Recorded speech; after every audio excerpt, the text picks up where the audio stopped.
Welcome to Ray's Cigar Lounge Live. You want to black out your screen when you do it. I know. You forgot. I forgot to black out the screen. So that was totally Hawkeye was like, I got a new lighter. And he was just like, he told me, like, black out the screen, turn off all the lights, and then light it up because it will look like a lightsaber or something like that, or like a really cool torch, it is a pretty nice torch, the Rocky Patel torch lighter right here. I think I may have stumbled upon this, but that's not the worst thing that's happened today, which we may or may not get into. So, but I want to welcome everybody to Ray's Cigar Lounge Live. Hope I'm coming in okay. And I am going to say that once again, for the 40th time on episode 40, my name is Ray. And always with me, flying in this week, we got Hawkeye. What's up, guys? Here he is in the building. We have a very special guest that we are about to bring onto the stage. His name is Frank from the Texas Cigar Society. What up? What up? How's it going? How's it going? How you doing, man? Pretty good, man. How about you, brother? I'm doing good. It's been quite the day today. So I'm glad we're able to get this done, get to interviewing you, man. Yeah. Yes. Awesome, dude. Thank you for having me. Yeah, absolutely, man. I've been checking out your content as well as I know you got the Stogie Society, the podcast y'all do as well, and everything. Yeah, but yeah, good to have you on, man. Thank you. And everything. So I just want to get started. Like, for you, where did the Texas Cigar Society come from as a whole? So I thought that was an interesting thing. As one person, I know I'm a lounge, but as one person, you got the society going on with that one there. So actually, my goal when I was creating that account was to eventually make it into a club or like a group, right? Okay. And it didn't. Well, I mean, I haven't really tried to take that off yet, like to have it go into a club, but I have it open so that maybe in case later on it may become a club and we go that route. But that was the intention of it. But I just ended up, keeping it for myself and just using it solo. Okay. Nice, man. Nice. As well as I want to also build up a little bit of a lounge here, just getting people. But it's just me, Ray, and occasionally Hawkeye will come in, and that's about it mainly. And tonight's cigar, y'all, we are smoking on the King. This is the Arturo Fuente. They call it the King T, the black natural single here. We got on the screen is what we're smoking on. Right. So our goal today is to find out if the king is dead or if it will rise again. So yeah, that's what Hawkeye was just like. If it's not good, the king is dead. But Arturo Fuente usually comes through in the clutch, so we're looking forward to that one there. But yeah. I don't have the tea, so I went with the Añejo Shark. Okay, nice, man. Nice. I'll go ahead and with this Rocky Patel cigar lighter, courtesy of Mr. Hawkeye there, got me that as well. And this came in this nice tube also. Yeah. I guess it stuck out, so it came with the tubing there, and I was like, "Oh, that's nice." Yeah, and it says on there, what was it? Only Fuente is Fuente, handmade in the Dominican Republic. I'm like, oh, okay, we got something up there. So I was like, oh, but yeah, but definitely get this turned up and lit here. Yeah, you can't go wrong with Arturo Fuente, for sure. Indeed, man. I'm having a hard time hearing him. Oh, that's your computer. I don't know. I've got Frank turned up here. You said you can hardly hear him, Hawkeye? Yeah, I can hardly hear him. Oh, I don't know. Let me. There it is. How about a little better? Yeah, I had it pushed away. There you go. Oh, okay, no worries, man. Yeah, Hawkeye. He's sitting on the far other side of the lounge, and he's got his nice little space over there. So he's like, I can't hear you, man. I'm like, oh, don't worry about it. Yeah. He don't care about What's up, Hawkeye? Not much. There you go. So we're just hanging out. What you up to? Just chatting with Ray here. Just enjoying it. I hope your day's been better than ours. Yeah. Oh my gosh. let's just say a lot of miscommunication going on along sides, but it's all good. You know what? I walked out, relaxed, came here. We're unwinding. I got my drink, got my cigar. We're having a good time. Everyone's in the lounge, and that's what matters. And Oh yeah, you can only go from there. But yeah, exactly. but yeah, man. Oh, man, and I had a question on here, and I was just going to think about it to ask you on here. But yeah, I was watching some of your videos were coming here. I watched you got a ton of cigars from your not your humidor collection and everything. I'm like, oh man, and Yeah. I'm embarrassed because every time like people ask me to be like, hey, let me see your cigar collection. I'm like, I think I have less than 100 cigars, and then I see like other channels, and I'm like, oh Lord, y'all got like tubs of like the big Christmas tree tubs of cigars in there, and I'm like, oh, and my wife's like, you have too many cigars, you should get rid of all. I'm like, you ain't seen too many cigars. Like, but yeah, man, but you had a very unique selection there, and y'all work with Luxury Cigar Club. That's who sponsors y'all or your channel? Or yes, we were lucky enough that Luxury Cigar Club is now an official sponsor for the Stogie Society podcast, and we get a luxury box every month, and which is cool because we've been doing a review every month, and we used to buy our own cigars and try to think about what we're gonna do, but now we just pull it from the box and do like every month you get good cigars, and you get some pretty like high-end cigars, so it's worth it, and it's fun, and it's cool, because they are our first sponsors, and awesome, man. So we have those cigars, and they're fun. I watched one of your luxury cigar unboxings too. Yeah, you got some pretty good deals. It's a good mix too. It's not just some mess they threw in there. You got like a good blend of cigars in there, so that's awesome, man. Y'all go check that out. Luxury Cigar Club, definitely. On there, and then check out the Stogie Society podcast. My good friend Randall, who's going to be on the show not next week, but the week after. So he's like, "Man, I'm just so busy, but I'm trying to get on there." So yeah. He told me he's going to be on the 20th, I think, right? Yes, that 21st or whatever that Saturday falls in. But yeah, 21st. Yeah, 21st. Yeah, 21st. Yeah. Yeah, but yeah, I'm excited, man, to speak to y'all and he's a fun guy. You're gonna have a lot of fun with Randall. Randall, he's a character. He is a cool dude overall. I mean, hopefully you get to have all the guys from the Stogie Society podcast on the show because they're good guys. Ugo is funny. He's a character. Steven is a freaking nerd. Like that dude. If you ever talk to him, I'm literally I listen to him because I'm like, dude, he has so much to talk about. If you ever check out his YouTube channel, he's got a 14-part series where he's doing his humidor tour. 14 parts, dude. Yeah. I would do one in the short. Well, I could do a whole video. Well, I do a whole video, but 14 though. Okay, I'll check that out. I about 20 minutes worth, but he did like a whole 14-part episode, and I honestly don't even think he did all of his humidors. That's crazy. Man, that is crazy. But yeah. And a fun question too, as we're in the SEC, maybe if you're an SEC fan, Frank, why did y'all take Cam Coleman from Auburn and he's gone to Texas A&M? Why did y'all do that? Why?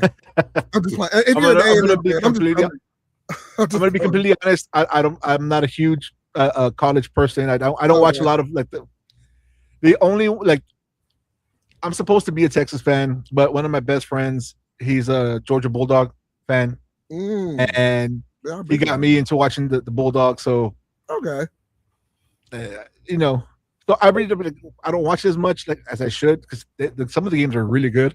Yeah, I'm not better than the NFL. I'm glad we're okay then. It's all right, but that rivalry, I know the Auburn Georgia rivalry is going on forever. Yeah. After how they played at Auburn last year, he's just lucky to get a D1 school to take him. Well, we're getting D2 schools. Yeah. Well, yeah. We have a whole new roster on there and a whole new coach, so that's gonna be fun. That's another conversation. But yeah, it's 30 players just went into the portal. It was crazy. Just poof. Cool.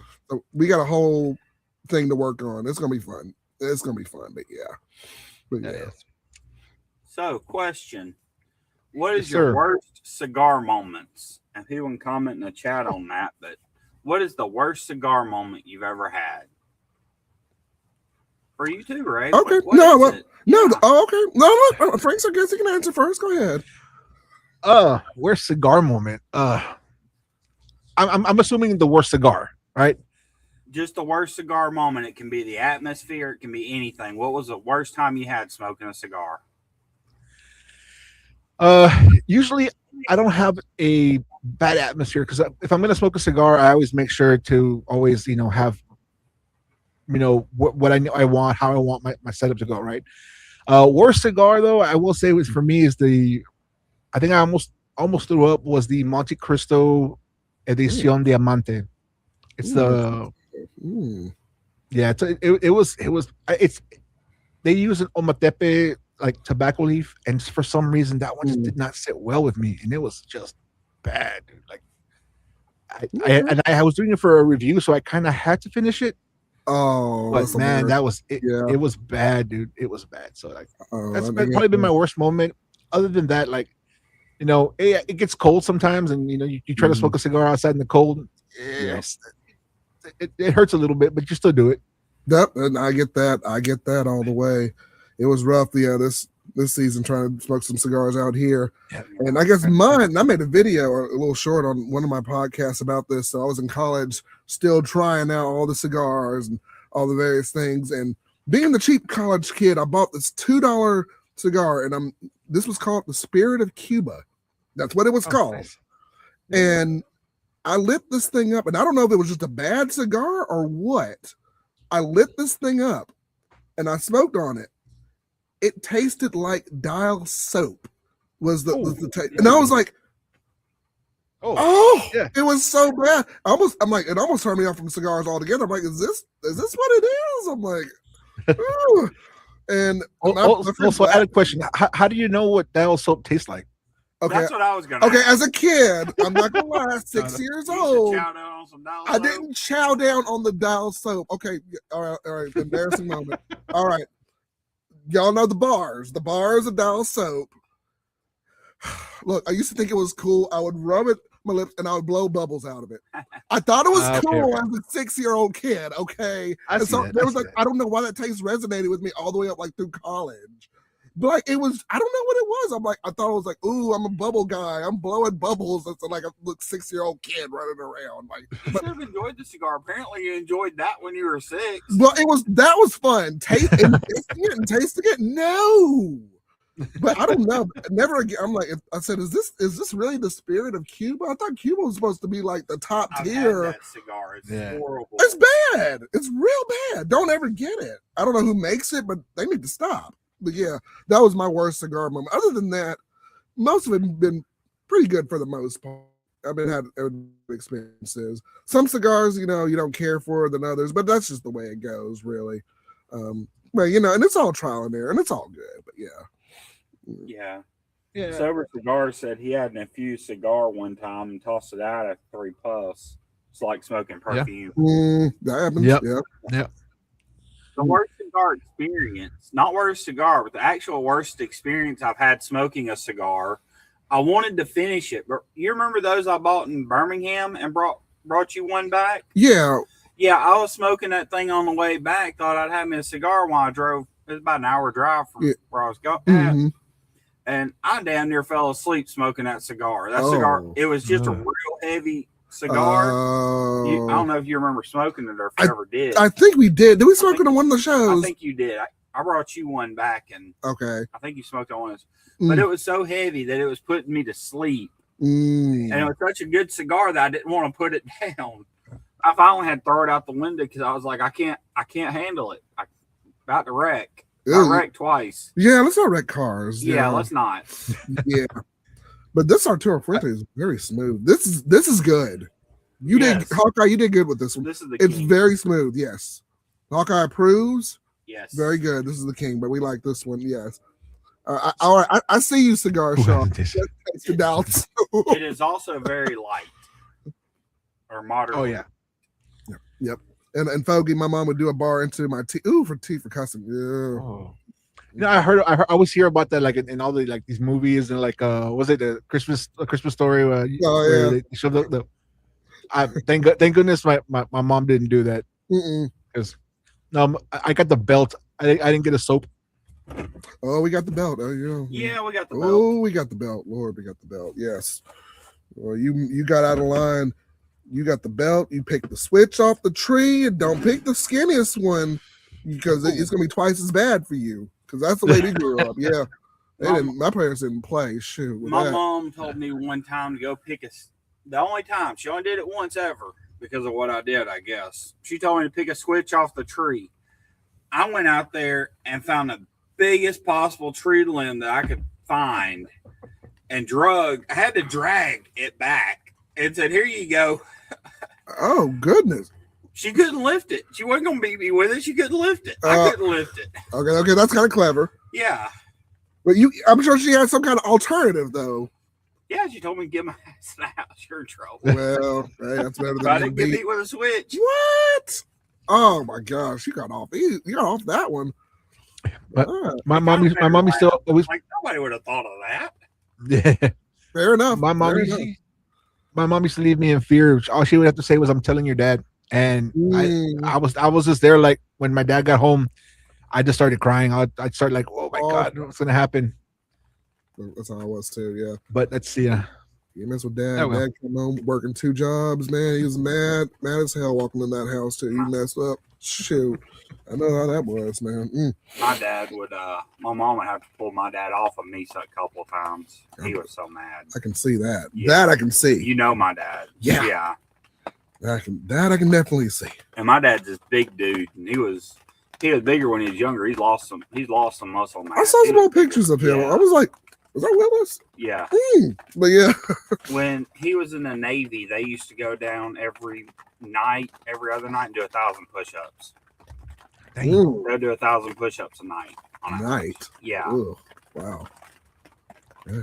That's a story he told. I never talked to anybody else that was with him. But I've even had people tell me that's impossible. And Fogey, we are smoking on. This is the Arturo Fuente King Tea Black Natural Single. Frank is smoking on. That is the Arturo Fuente. Añejo. What was that? Añejo. The Añejo Shark. The Añejo Shark that he is smoking on tonight. So we're all with the Arturo Fuente family tonight. So that's how we are rolling out. And, I did too. Most of the time I did too, Fogey. Amen to that. 100%. Absolutely. Lord, I don't know where I'd be if I didn't get those ass whoopings. Shoot. Honestly, my wife is a assistant principal, and she tells me all these behavior issues that these kids are having nowadays, and I'm like, man, back then, like my mom would, and my mom and my dad would make sure that if I did anything against a teacher or say anything bad, I would get the beat out of me. Mm-hmm. So, and now these kids, and now these parents are like backing up their kids for doing all these bad stuff, and I'm like, man, why? Mm-hmm. Man, it was different times, bro. Different times.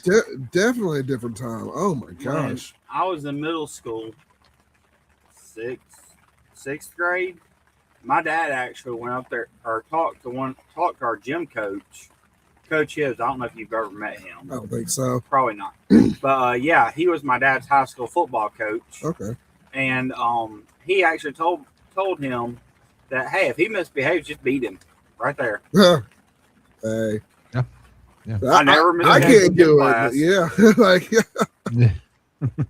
Yeah. Yeah, man. That was it. My mom. My mom was a teacher teacher assistant at an elementary school. So like whenever I would get in trouble, she would make sure the principal knew he had full rights to paddle me. And then when I got home, my dad would whip me. I got double. No. Oh gosh. Yes. Double. They made sure you were straightened out, Frank. Dang. My parents were also school teachers. My mom was a high school teacher. My dad was a middle school teacher. So you couldn't get away with anything in those schools, man. They knew. Oh, they knew. Even better, they knew exactly what homework you had that day too. Oh yeah, They knew everything. And I'm like, even on the other side of the school, they just, I don't know if like telepathic with all these teachers or something like that, or they're just in this one hive mind, but they just knew. And it was crazy, man. Oh, woo. But yeah, no doubt. It was crazy. Damn, old fogey. Take care, dude. Oh my gosh. Wish I could join you. Oh, no. Oh my God, dude. No. Yeah. Brother, I hope you feel better, man. Yeah. Oh my gosh. Don't have a stroke. They won't let you smoke cigars anymore. Oh, yeah. Yeah, true. Oh, no Take kidding. care of yourself, man. Okay. Well, let us know how you're doing, Fogey. Man, I'll just see if you can take care package or something. That's, yeah. Take care of yourself, man. Yeah, hope you feel better, brother. Absolutely. Absolutely. And Todd, man, that's this. Amen. That's this one from the 70s right there. Hey, Todd, what's up, buddy? If you send old Fogey a care package of aspirin, I'm gonna kick your ass.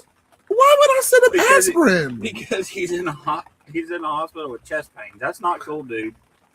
Okay, I'm not going to send him aspirin.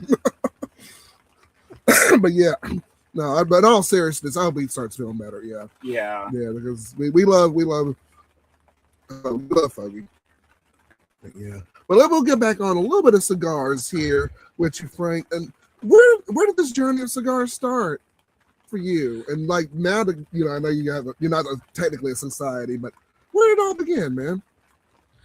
Honestly, for me, it started my brother-in-law.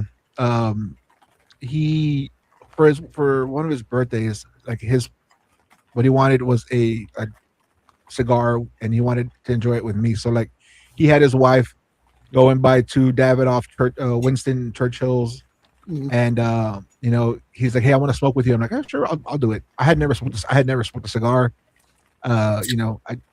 I maybe puffed on a cigarette once or twice from a friend, whatever, right? So I had no experience with it, and prior to it, he sent me all these videos on how to smoke and how to, make sure you eat something, make sure you, if you get a little dizzy, here's what to do. I didn't watch a single video, and I just went, I just went into it like, I got this. This how bad could a cigar be? Well, dude, I gotta say, like, I think I got into the first half of the first third, and I just I turned green. Like my wife was like, "What is wrong with you?" And I'm like, "I'm about to throw up. Like, it is bad."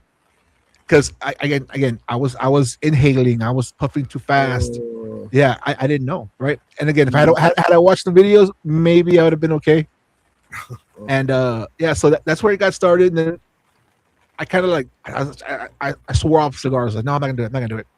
And then with time, I started going in. Of course, like everyone else, we went into the infused, the acids, and the whatever the ones we don't do now, right? But that's where we start. That's where I started, and then I got a little bit back into it, and then I would go and I would buy like a random like True Estate or something different that wasn't flavored. And I started enjoying that a little more, and then from there, that's where built up my palate. And now I just smoke anything, smoke everything. Wow, man! Oh, so that's awesome, dude. That is incredible. I didn't know my father and my grandfather were like massive.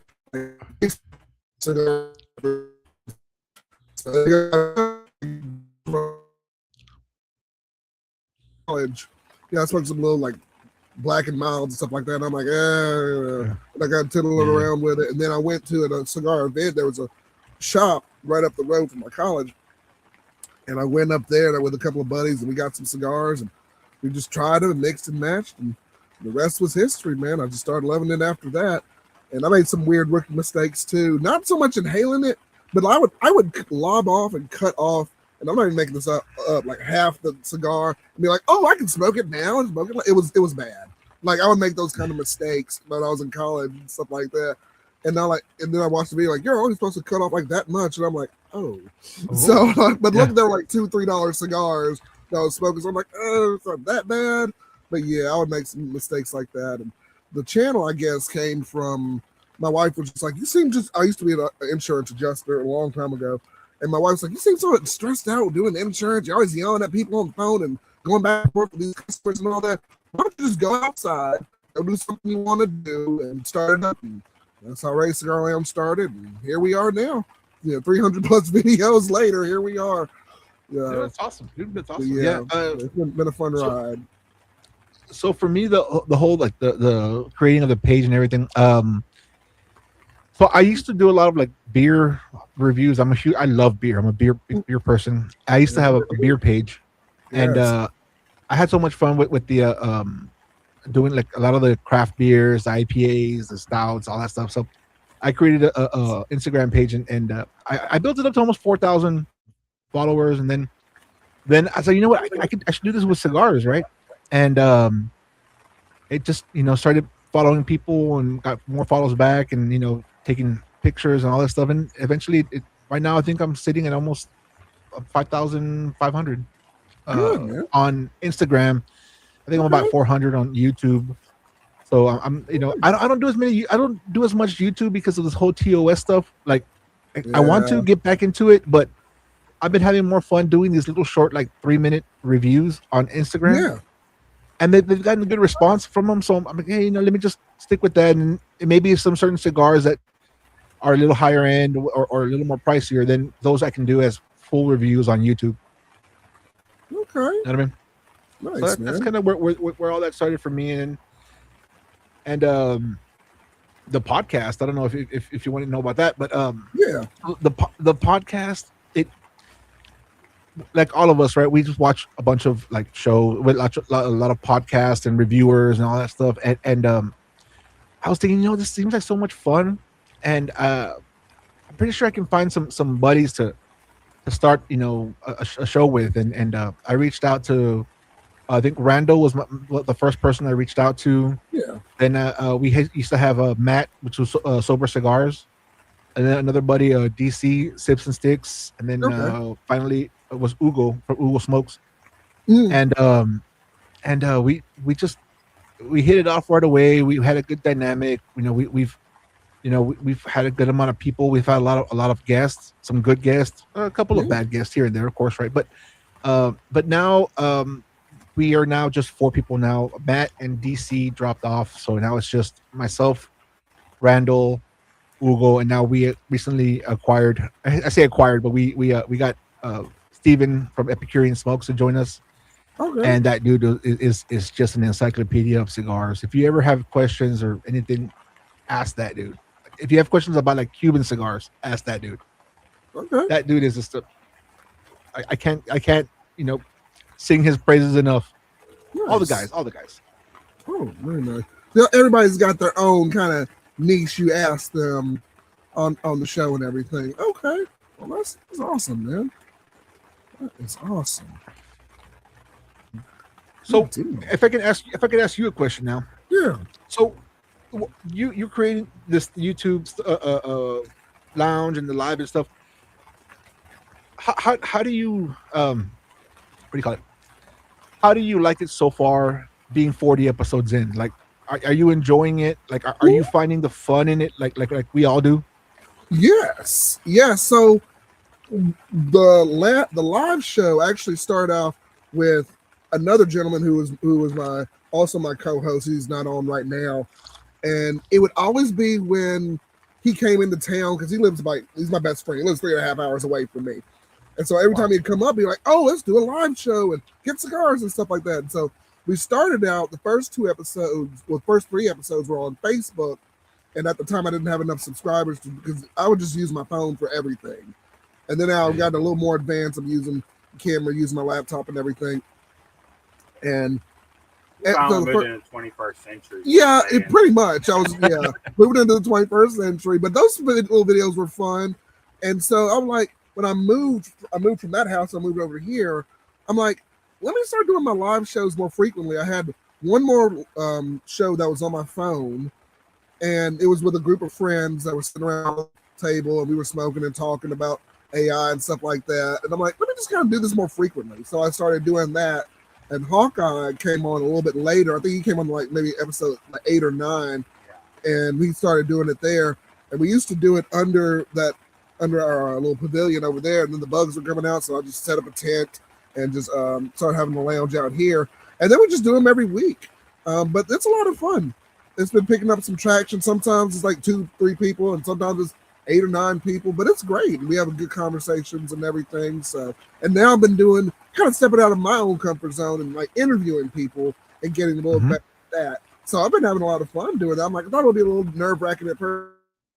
I'm not, the Oprah Winfrey of, interviewing people, but I try to do it. You'll get a cigar. Yeah, you get a cigar. Everyone gets a cigar.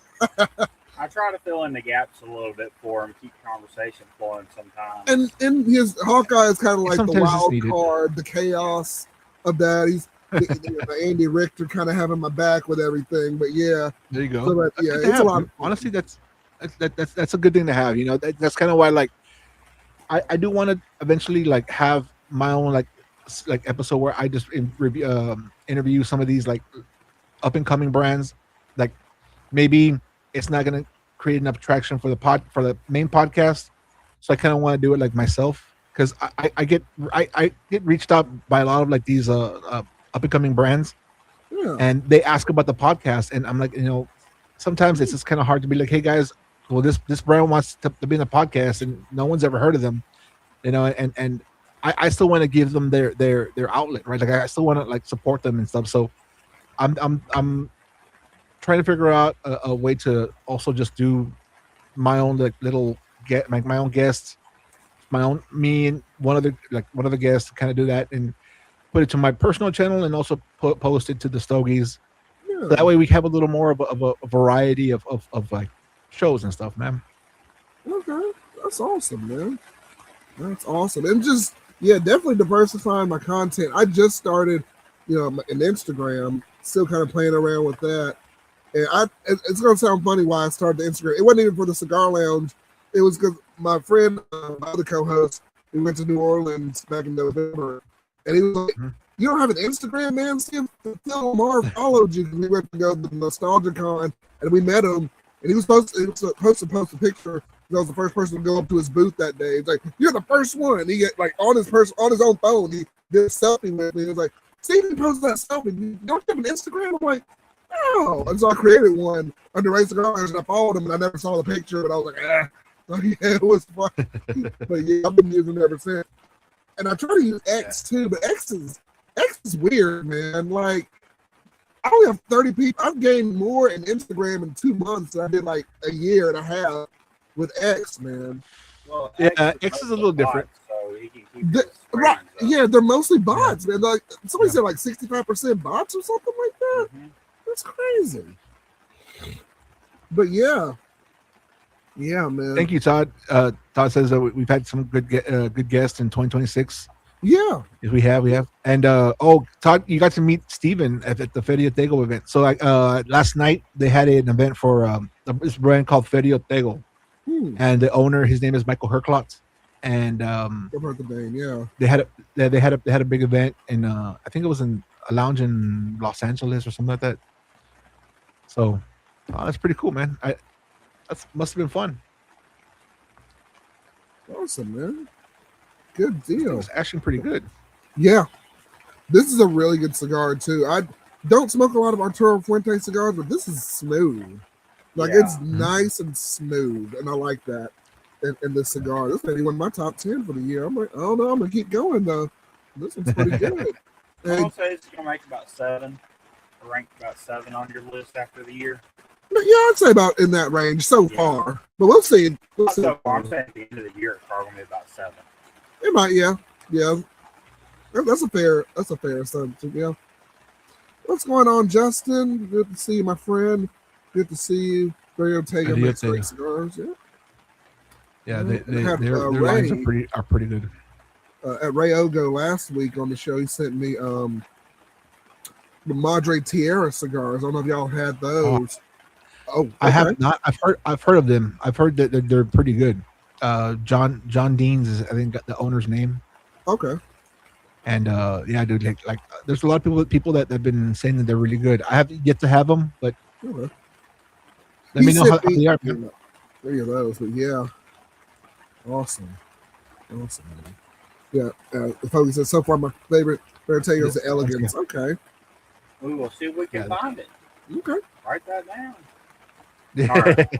Yeah, I do need to write down because on the previous episodes, people are like, "Have you smoked this and this and this?" And I'm like, "No, I haven't." And I'm like, "Yeah, you gotta smoke these." So I need to compile a list of just various cigars to smoke. Yeah, from people just making suggestions and everything. But I'm just like, "Oh, that's what I need to be doing." But yes, I kind of like it the way we're doing it. We're kind of finding out about new cigars. They're naming some cigars, and that kind of gives everybody a variety. That's kind of what we're every cigar. No, you never will, and there are always new makers coming out. Oh, there's so many cigars out there, man. There are so many guys that make so many cigars. Lord, so many. Like honestly, I think I've smoked some of these, like they're called ultra boutique because they're not really like out there, but like it's almost like 100 in the past year, you know. So it's like there's so many different brands out there. There's just it's crazy how many people make these cigars, and some of these like little smaller brands, they actually have bigger backings. Like there's been a couple of like smaller brands that, you know, they make their cigars at Plasencia, or they make their cigars at like Fuentes, or like, I mean, not Fuentes, but like these bigger brands, factories. So I mean, again, you get some good ones. Another brand that is also really good that I've been into is Banff. I don't know if you've heard of them. BAMF. I don't think so. It stands for Badass Mother Effer, right? But that guy also makes some really good cigars. I don't know if you ever watched the Cigar Dudes podcast. No, I have not. I've heard of them, but I have not watched it. Yeah, so the owner, his name is Ish, and he's part of that podcast, and he's an interesting guy, and he makes some pretty good cigars. Okay, nice. There's a lot to check out there. Yeah, there's a lot. I know. I was watching one of your unboxings, and I think you got an AG cigars. Have you had that yet? Which ones now? AG. Yeah, yes. AG. Yeah, Alex. Yes, that was getting from Fogey. That was, and they found what was it? The 109. Yeah. Oh, that's a good one. That was a really good one, and oh man, I was calling it the wrong cigar. Then Fogey commented on there. You realize that's the foundation, right? That's not the Fuente. And I'm like, oh no, and I'm over calling it that, and I had to go back and like, oh, but they look so similar though from the research and everything. I was looking at, I'm like, oh, this is what it is. That's what it is. And then Fogey's like, I didn't tell you, and it wasn't on the wrapper. And I was like, oh, so yeah, I made a boo boo on that. So yeah, but I was like, I just changed the title, and I was like, it's. I stand by everything I said in that video. It was just calling it the wrong thing. I was like, but yeah. Yeah, so that's good. I'm glad you got to try AG. AG is another up and coming cigar maker. That's dude, like he's coming up, and I don't know if you know too much about that dude. He's from Cuba. He what do you call it? He was a master roller for Cohiba, like the actual Cuban Cohiba. And then he went on his own and did it like his own little like rolling for this like high-end hotel. And then he ended up rolling the cigars for Michael Jordan. Yeah, that's what I was reading. Yeah. I was like, okay. Yeah, he did the. If you watch the Last Dance on Netflix, that double Lancero, that big old Lancero he had, that's AG cigar. Okay, nice. Yeah, so that's MJ loved him a good cigar, definitely. Yeah. Oh yeah, dude. Yeah. I made a little video about him too. I just make cigar people in history or fiction or none, and I probably get like, I gotta put the goat on there, man. I gotta make a video with him on there. But yeah, I didn't know he was in the NASCAR, man. And I'm like, I'm from Talladega County. I'm like, I didn't know he was in. He's got his finger in everything, man. But it's crazy. He hadn't picked up a basketball in like 6 years, which is crazy that he only picked up a basketball because some guy their grandson wanted to see him shoot a basketball in his lifetime. But yeah, he's like, I hadn't picked up a basketball in 6 years, man. I'm like, what? They're like, I guess he didn't have to. I don't know.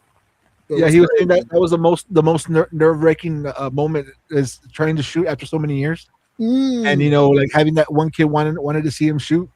He's like, well, what if I don't make it? Right? Like, it's been so long, and that's going to be this kid's memory of me missing a shot. Oh, that's true. Oh, it's like, you're the best. What? You were the best. That's you, really? Yeah. Oh, man, yeah. But yeah, I did. I was watching that. I think he has his own his own line of cars and stuff for NASCAR. I think he's been winning too. Yeah. Yeah, he's doing really good. Recently. Was that a year? Who were we talking about? Michael Jordan. Like, he's into like everything. I didn't know he was into NASCAR. That's what I was telling Frank here. But yeah. Hawkeye was he was wondering what we were going into. It's because of the rain. There's nothing y'all can do about it. I'm just having a hard time over here. It's raining over here. Oh, and that tarp is working so well. I'm so happy. We put an extra tarp on the tent because the tarp that came with it was awful and it was leaking very badly in the tent. So we just took one of those big, and it was just an $8 big tarp, threw it on there, thought it was gonna be a problem. It's working out fine. So I'm happy with it. So hell yeah. Yeah. So yeah, I was lucky that my wife allowed me to create a little space here in the garage to do my cigars and stuff. So like if I took this down, you see the mess I have in my garage. Like it's you can't really see it. Like I have. Oh, okay. I didn't know that's your backdrop. Okay. It's a backdrop. She bought it for me a while back for some pictures and stuff. So I ended up just using it as my background. Awesome. My wife, so in my old house, and on the old videos I made, that was in the garage that I was making it in. I cut out a little section of that, and that was my little cigar lounge. We moved to this house. She's like, I'm going to park my car in the garage. You got to go out in the back and set up a tent or something. And I was like, oh, man.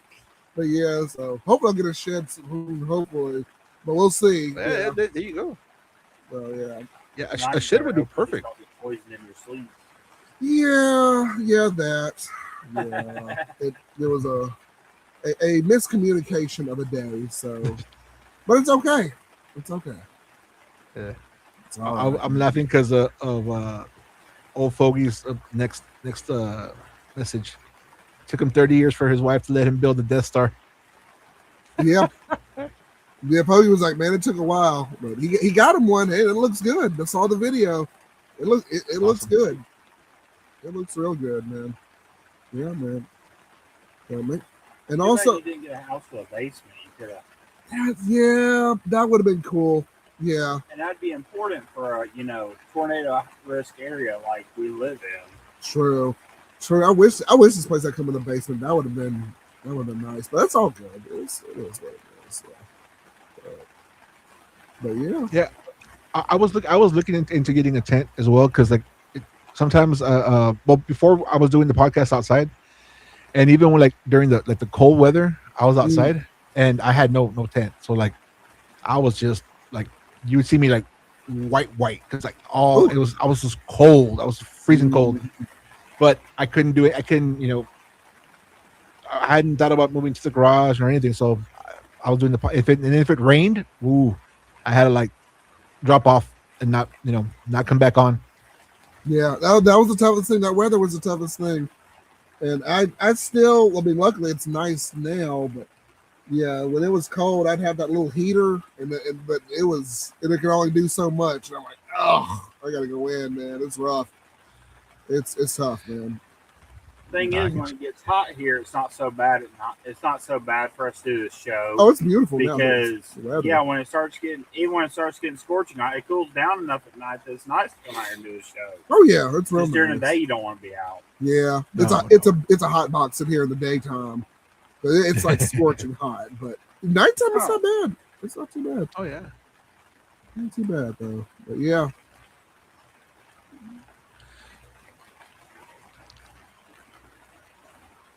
So that cigar looks good, man. Yeah, this is really good. Good choice with Arturo Fuente. That was a good choice of cigar. Yeah. And I'm drinking an old fashioned. Okay, that was the thing. What you like to pair it? I just have a Corona right here, and I'm probably gonna get another one maybe in a minute. But yeah, Do you like non-alcoholic or alcoholic pairings? Does it just depend on the situation?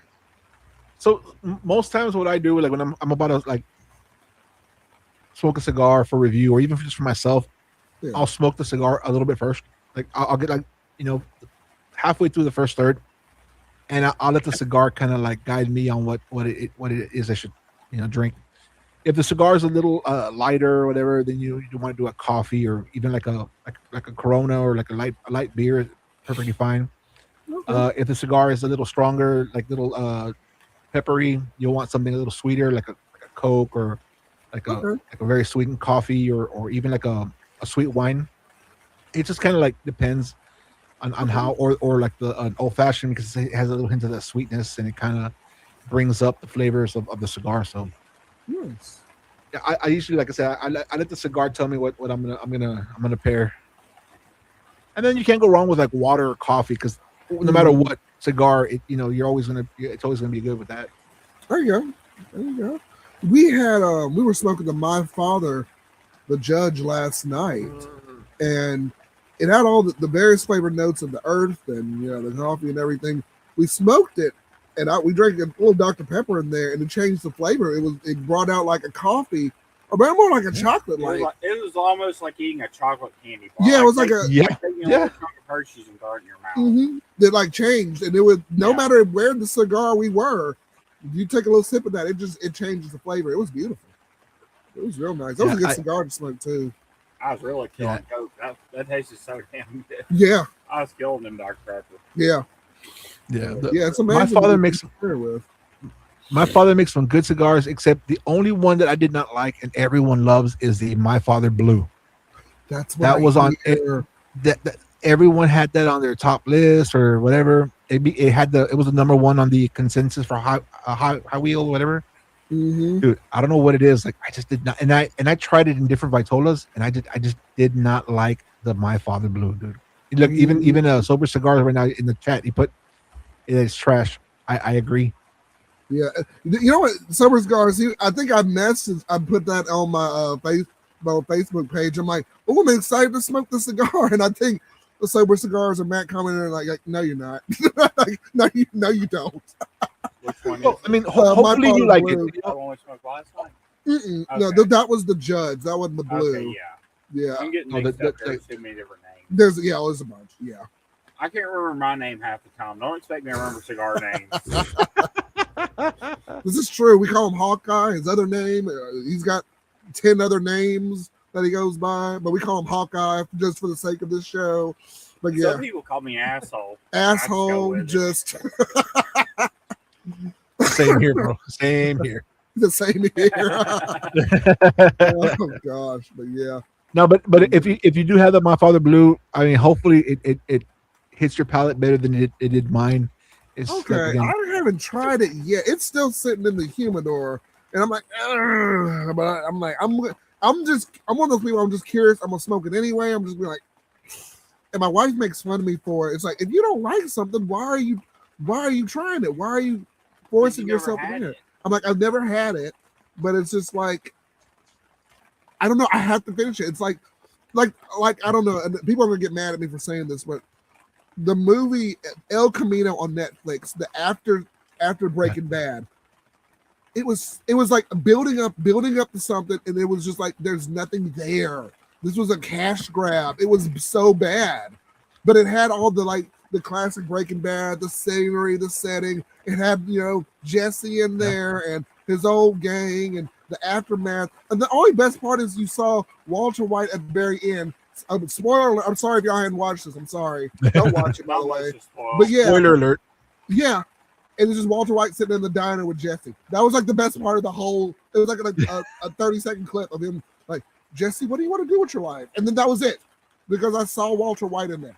And the rest of it was just like, it just wasn't. It wasn't great to me. I didn't like it, but they say it was really good.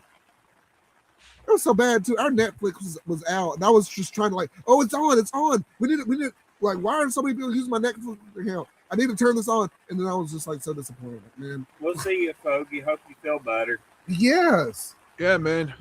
Let's take a good shot of Okay. Yeah. Take care of yourself, buddy. Jealous. He's gonna be a good night. I know, dude. Yeah. I know, dude. Hell yeah. I would love that right now. Yeah. I mean, not right now, for later on tonight. Yes. Yeah. A night juice. Okay, Cigar Shark. So you like that My Father Blue Cigar Shark? Okay, yeah, I'm gonna give a little spoiler on my next video that I'm gonna post on Instagram. I deconstructed in My Father Blue. Ah, oh no. Let's see. Nice to meet you too, old fogies. Yeah, y'all old take fogies, care. Stogies. Y'all go check out Old Fogey on YouTube. I think it's a Facebook page as well, so y'all go check them out. Definitely. Y'all take care of yourself. Definitely, man. But yeah.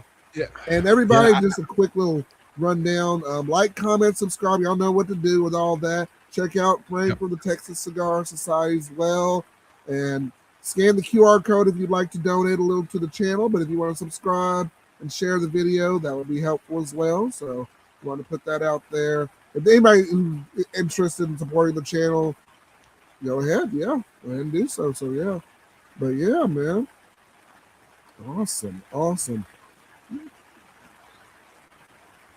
So what has been your one of your favorite cigars? Like one that you can say that's the most memorable and it's like holds like a high place in your. Yeah, so my most memorable so far has been it's been the Red Meat Lovers from Steve Saka. There's something about that cigar that it was full bodied. It had a nice array of like sweetness and some cinnamon on there. And I had to eat a full meal before making that video. And even still, I passed out on the couch after I made that video. I'm just like, oh, but it was nice though. That was one of my favorites. That was my favorites for the year of 2025. And I was like, oh my God. And they sell out so quickly too. I went to the brick and mortar and the guy was like, we're not getting it in for another month or so. And I'm like, oh man. So I had to see if I can scrounge one up online, and some of those are back ordered too. So I was like, but that's my cigar right there, man. And man, I wish I had another one in the humidor, but yeah. I know he's got several releases. So like, I know the newest one is the Fritanga. I think I have that one, but I haven't had. I have it in my humidor. I haven't had it yet. But I mean, Steve Saka makes some good cigars. Dunbarton makes some really good cigars. I saw you got the Sobremesa Blue in one of your videos. That one is good, dude. I don't know if you had it yet. Yes. Had it? I like the red and I like the blue. They're both good. Yes. Yeah, the red cream, it didn't hit as well as the blue and the OG Sobremesa, but the blue is good. And folks was like, that's the one I always smoke on rotation. Is that blue? And I said, oh okay. Bought him a whole box of them. He sent me some of them. I'm like, yeah, I see why. I definitely see why, man. But yeah. Yeah, I'm glad you like that one, and it's a good one, man. So, yeah. And have you ever wanted to make a cigar of your own one day with the Texas Cigar Society, maybe logo or house blend of any kind? So, I don't know. I mean, of course, it's everyone's goal, right? Eventually, to have their own cigar. Either myself or with the podcast. I'm not sure, but yeah, I would love to, right?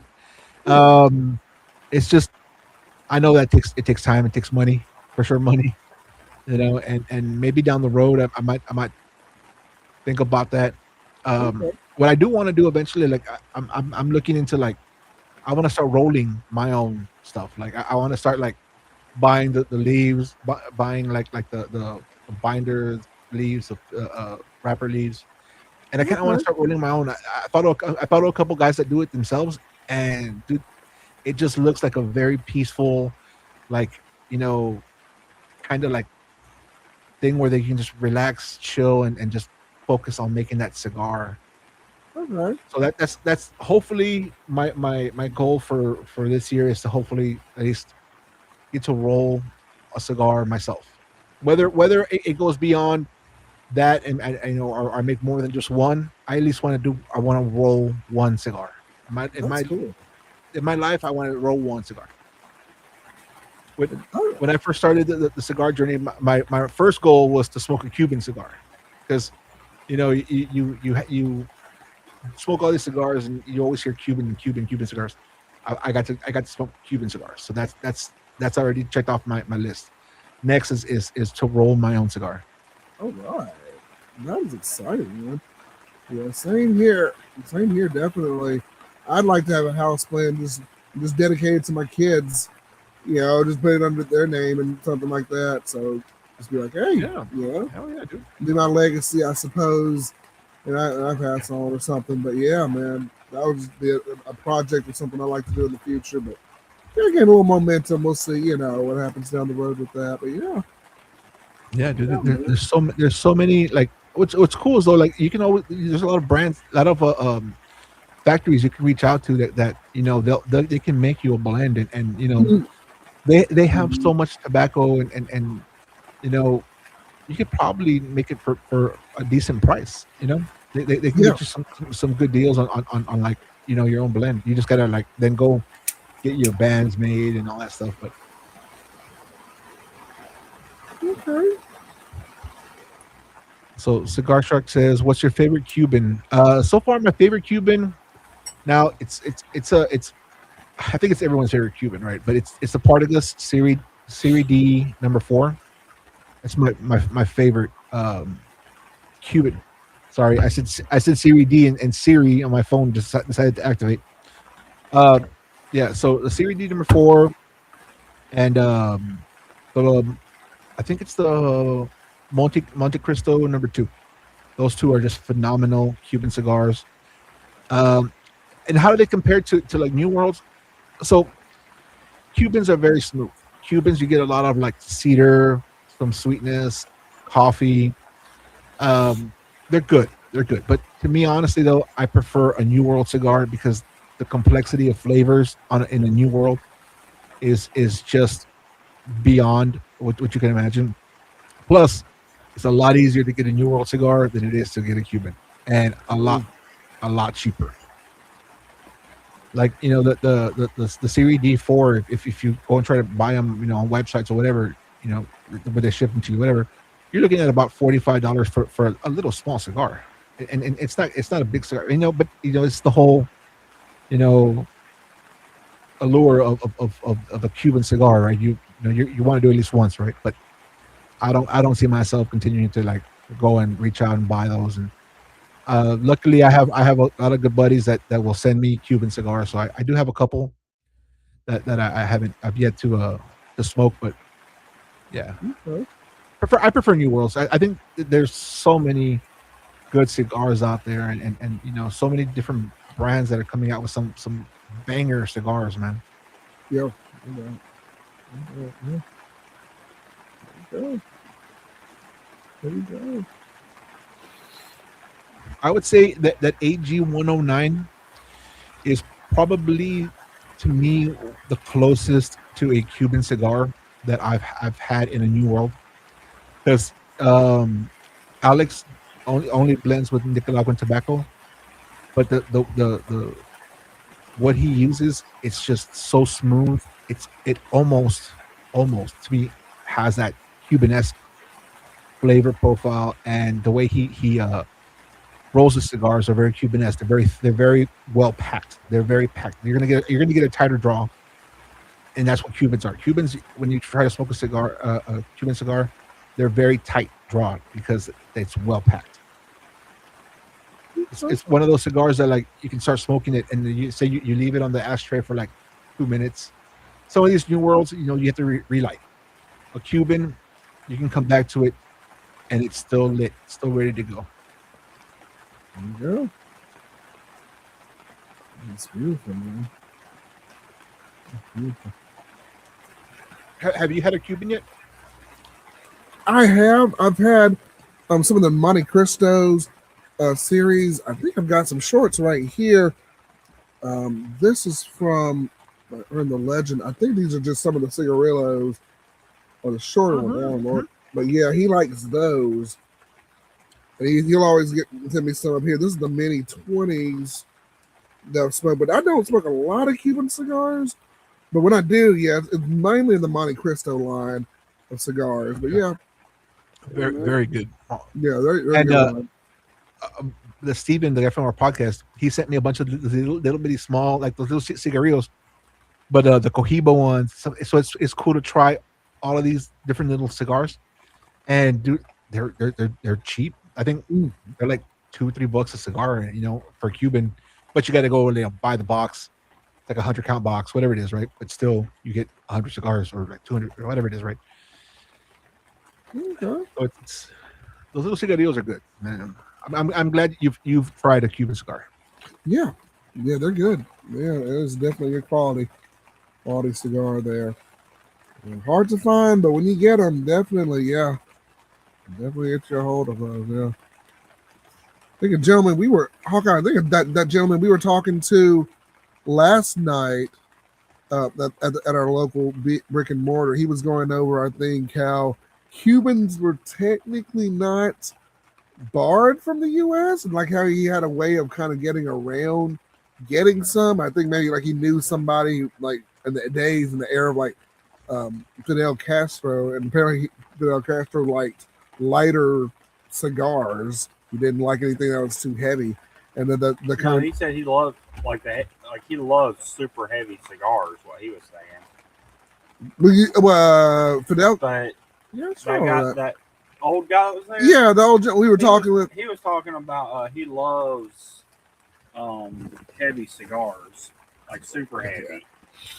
But he was, God forbid, if he's on, he was wrong about Cubans not being banned. We've even talked about this on a channel before. Mm-hmm. You cannot sell Cuban products in the U.S. unless they've changed something in the past few years that I don't know about. You can't sell Cuban products in the U.S. And I think part of the reason we were talking about this off the show at one time. Part of the reason Cuba is not trying to change that or get that changed is because most of their money comes from tourism. They have a lot of tourism there, so that's where most of their money comes from, not products.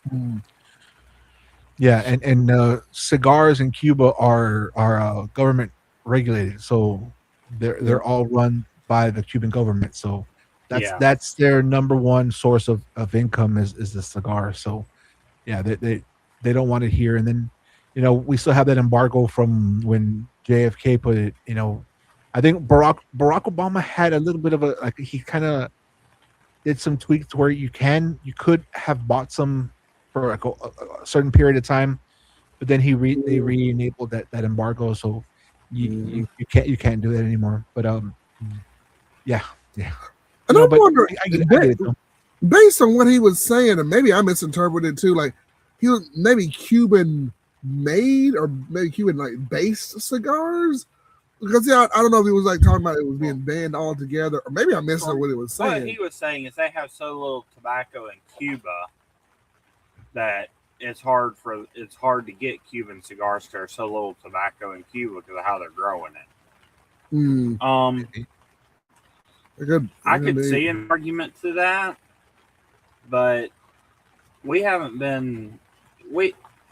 Cuban cigars have been super rare since the 60s. When the Cuban Missile Crisis came in. Mm-hmm. And that's when we banned all their products. Yep. They get around it somewhat. They can ship Cuban tobacco to certain countries who then ship it to us. So some of the stuff we might be smoking might be Cuban made, but the country that we're buying it from is going to have to take credit for it. Yeah, like I think that one of the shops that I do is out of Switzerland. Yeah.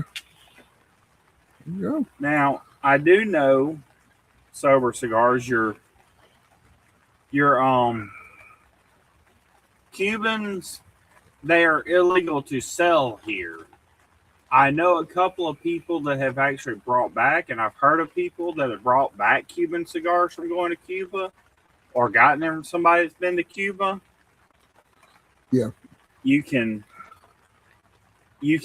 bring them back, but I think you can only bring like 20 back or something. There's a real strict number of how many Cuban cigars you can bring back, but you can't sell them here. You can give them away all you want, but you can't sell them. Mm-hmm. Okay. Correct. Yeah, there's you can bring some. You just can't bring enough to where it's considered you're gonna sell them. Yeah. Yeah, like you can't go buy a box. You have to like bring back singles and stuff like that. Or sometimes the easiest way it might even be you can only bring back one box. They might only put that same amount in a box. I've always heard a specific number, and that might be because of how they box them. Right. Yeah, I think most cigar boxes you get come with either 10, 15, 20. Yeah. They usually don't come in over 20. Mm-hmm. Now, if you do find cigars that are pre-embargo, so like, I mean, they're very hard, right? But there are some people that still have those cigars from like the 60s and 50s. Those you can sell within the U.S. because they're pre-embargo, but they are very rare and they're going to be very, very expensive. Like there's a lounge that I'm a member of, and the owner has a box of pre-embargo Cubans that he bought, and dude, though he's like, honestly, you can't even smoke them. They're so old, they're so brittle. Like he literally had to put on gloves in order to open the box because he's like, I'm afraid the box itself with the oils on your fingers and all that, it's going to damage the box. Wow. So but again, that's the only workaround for the whole Cuban stuff is that if it's pre-embargo, you can, but it's going to be very rare for you to find cigars that old. Yeah. True. And my dad, he said he had a box of like Cuban cigars that he was keeping. Like he said, I'm like, that has to be old and brittle or something. He was going to give them, I don't know, to me, but he ended up giving them to my other brother-in-law. And I was like, okay. I'm like, what are you just going to give you a box of, old, something came like just old tobacco in there. I was like, oh, that's nice. Thank you. It's cool. But think about if you had a set of cigars that had been correctly stored, nicely stored for 60 years. Imagine how good a smoke that would be. Yeah. Because they age like wine if you keep them stored properly. They do. Yeah. So now some people say that the oils over time, if it gets the cellophane, gets too brown or anything like that, it loses its essence if you age it too long. I don't know if y'all run into that, like with older cellophane like that. Certain cigars, especially Cubans, can age out. And I've heard this. Like, I'm not a Cuban expert, but from what I've heard, is Cuban cigars can age out.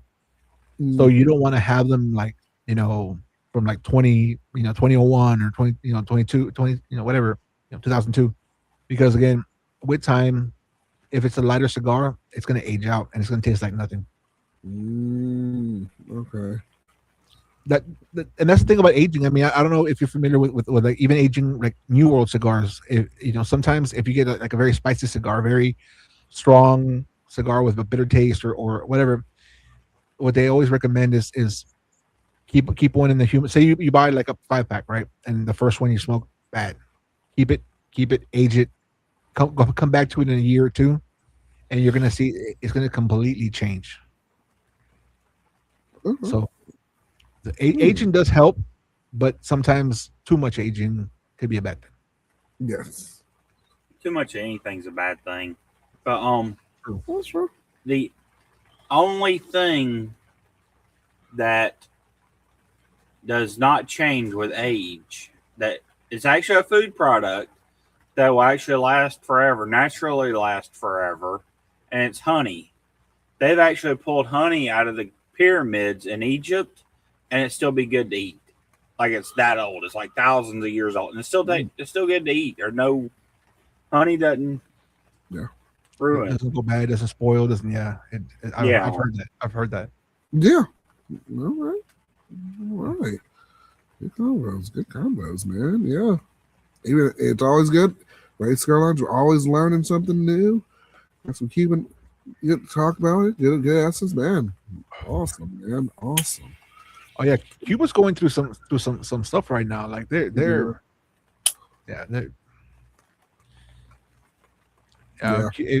Cuban like those that do go into these countries and buy Cuban cigars. Cuban cigars are going to go up in price a lot. There's a lot of like restrictions now, and a lot of stuff that's going on with like oil and gas and all that stuff over there. Yeah. It's going to make it a lot harder to make cigars, and they're going to all it means is those that actually do go buy Cuban cigars are going to pay more.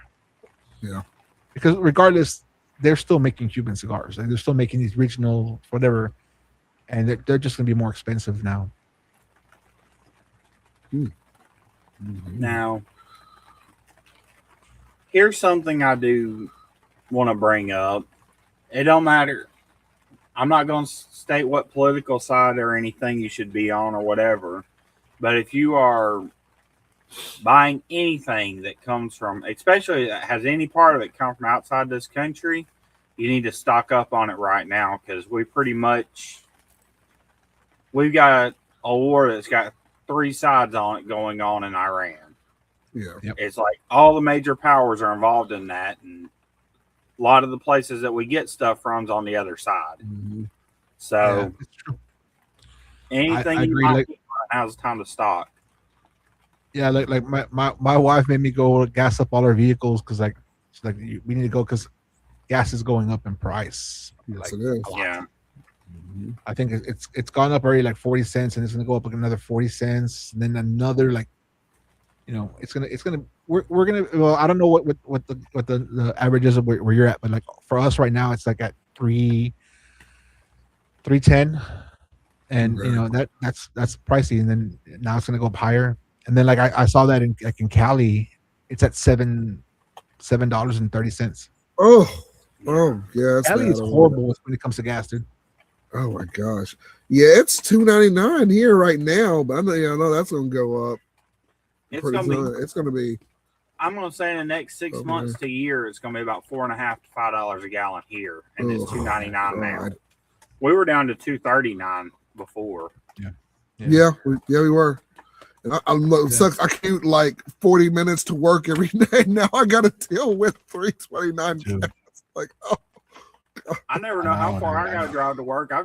We drove 16 hours the other day. Well, that's true. Yeah, Hawkeye. 16 hours of driving. You work on different tanks and various things.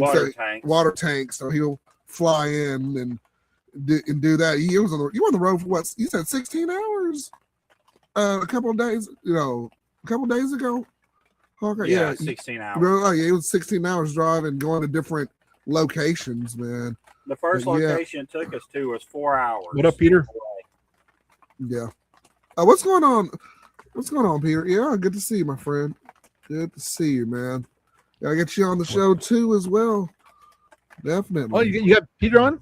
No, I'd like to get him on. He's like, man, I'm always busy every Saturday. I'm like, I got you. Yeah, dude. Yeah, Saturdays it's a little harder, but luckily, like, we knew it was going to be storming and stuff. So I told my wife, hey, I'm going to jump on a podcast. And she's like, yeah, definitely do it. Right. But normally, like, had the weather been good, it'd have been a little bit of a different, thing. Not to say I wouldn't have done it, but I'm just saying it would have been further on down because like right now it's spring break. Yeah. For my wife. So, but I do appreciate y'all having me on. Like I'm having a good time, and I'm just smoking a cigar. It's always good, and then the conversation's good. Both you and Hawkeye are doing great. Awesome, appreciate it, man. Well, I'm glad you're having a good time in the lounge. And I was looking for some people. They're like, Frank, he's always staying up, doing some things. So I was like, yeah, hit him up and see if he'll come on. And I said, oh, well, perfect. And he messaged me last night. I was going to have a completely different thumbnail. I'm like, oh, I didn't even. And you're like, yeah, I'm in. And I'm like, oh, good. So, yeah, I'm good to have you on, man. Definitely. Yeah, I saw your message the day before, but I had to make sure I had to put all my ducks in a row before I said yes. So once I got the green light to do it, that's why I was like, hey, I'm good to go. Awesome, man. Very awesome. Very awesome. And the cigar's doing good. Like oh, that ash is beautiful. Yes. Yes. I had it longer, but it fell on me. I was watching there's a lady who has like a cigar van where she'll, or like one of those big RVs that she has a cigar lounge in. She said something interesting, like, if you can add, the longer you ash, the more professional it looks. Like if you have a nice long ash, it makes you look more professional. And I was like, I don't know if that's just something people just say, but I don't know. But yeah, I just thought that was interesting. I'm like, what? But we should get a nondescript white panel van for a lounge. Just have it parked in the backyard. We're like, yeah, there's fishing going on there. No, so sometimes a long ash is just a good way to show the construction of a cigar. But there have been times where a long ash sometimes does affect the smoking ability of a cigar. Like I've had it where like I've had a long ash and I can't, for the life of me, I can't puff. I ash it and instantly like it opens up again. So a long ash sometimes is good.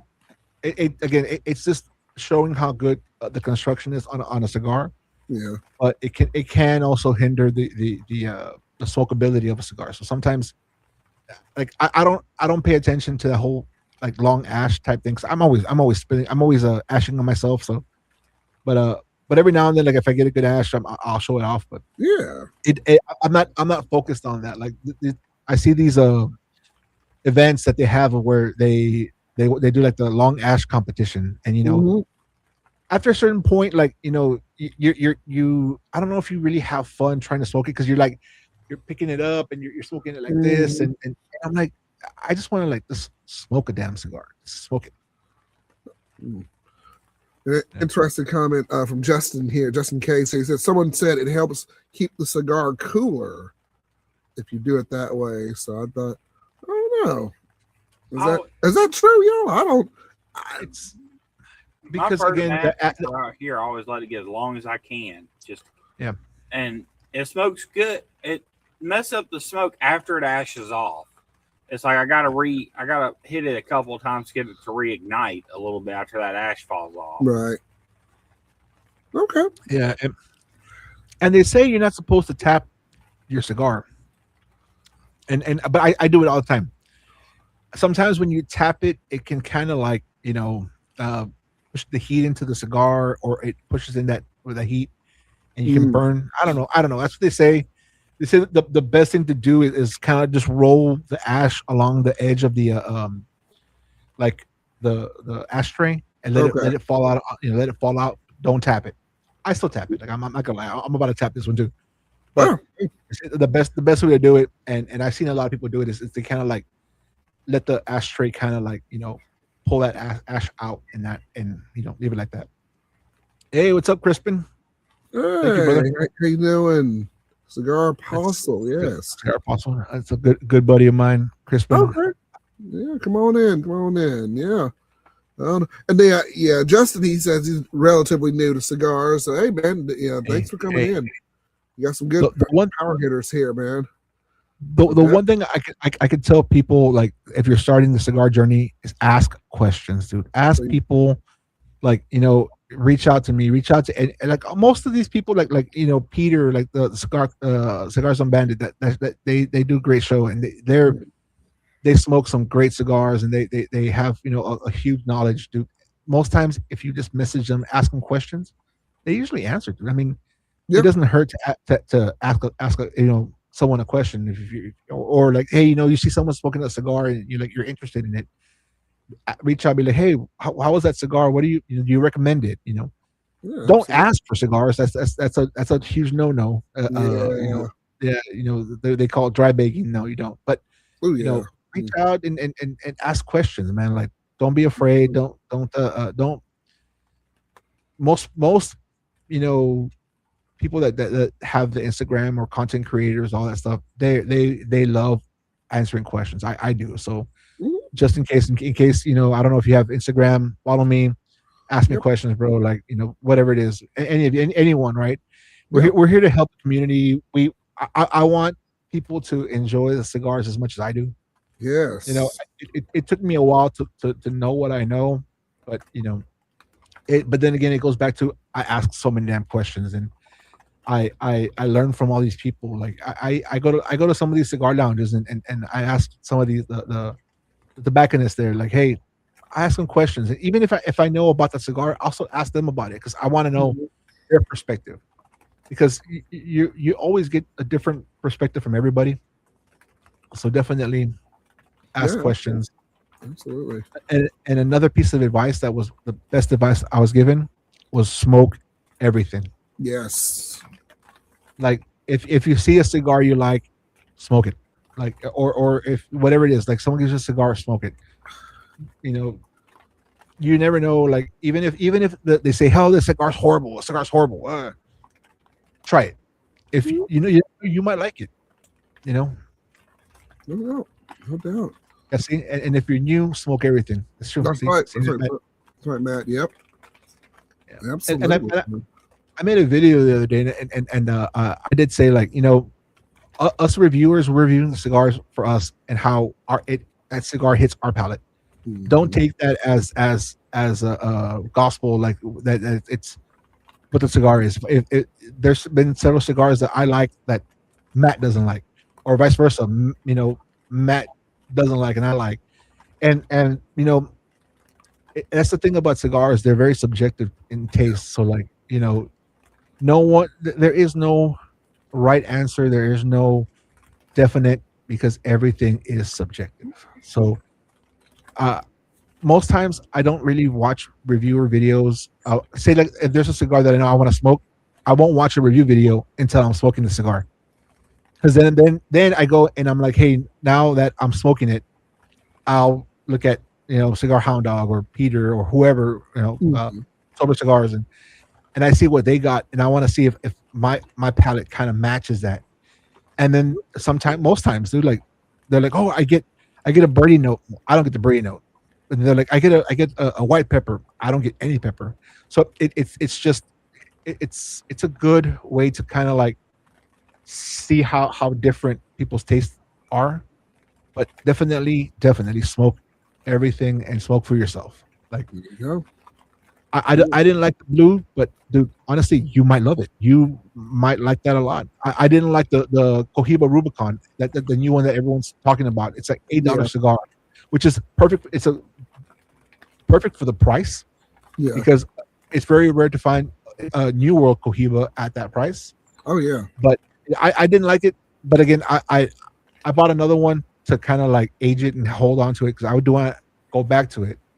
But so many people like that cigar, so smoke it, smoke everything, man. Just smoke for yourself, and this is fun, dude. Like I'm enjoying it. Indeed. One thing I like to do when you see some newer reviewers and people come up like that is, I'm like, I wonder if they smoke the same cigar, and I like to compare and contrast notes. Like, oh, I've smoked that cigar, and I like to know, we kind of go from there. But yeah, just to see if we do, like you were saying earlier, if we run into some of the same things, or if we don't, So that's always fun to see people coming up like that. And also the good thing, like now that I have a good amount of people that I talk to, and I'm always messaging and everything. So I'll have people that'll be like, hey, I just smoked a cigar. I didn't like it, but it had a lot of the woody notes and the leather notes that you like. You might like it. So they'll people are now they'll be like, hey, you might like the cigar because I know you like this particular taste. So that's also a good thing too. Like I can smoke a cigar and say, like, if I don't like it, or I know who I can suggest it to, because I know certain people's tastes, right? And that's also a fun thing to do too, is smoke it, enjoy it, get the flavor notes, and then be like, hey, who can I suggest this to? Because I know they're pepperheads, or they love the little more of the chocolate, like all these like the San Andres has a lot of chocolate notes. Who likes that stuff? So you can kind of like smoke a cigar and know who would enjoy it. It's also a fun thing to do. There you go. Right. Ray likes going to the cigar lounge with me. He sits there and talks about all kinds of different stuff in cigars. And I just pick us up too. That I'm like, hey, these look cool. Let's get them. Hey. He's like, I have no idea, but okay. And that's the best way to do it, man. You're I just remember what looks good the first time. That's it. We are all visual people. Like, if we see a cigar that looks cool, band, whatever, I pick it up. Like, just because the band is cool. It could be a good cigar. It could be a crap cigar. I won't know until I smoke it. But if it looks interesting, I'm picking it up for sure. There you go, man. I bought us cigars a few times, and every time I buy them, like Ray's like, these are really good. But I was like, they just look cool. The band looked good, or the cigar looked good, whatever. Yep. Picked it up. Yep, and especially this one tonight. And I was like, oh, you want to try this one? And I'm like, oh, okay. The good Arturo Fuente. Yeah, okay. I just thought the container it came in looked cool. Yeah, it is. No doubt, man. And that's another thing that these cigar companies are doing now. They're making it more visual, like, appealing. They're making these bands look, like an Arturo Fuente band is just so amazing. Like, it's got, I'm sorry, I know where my camera is.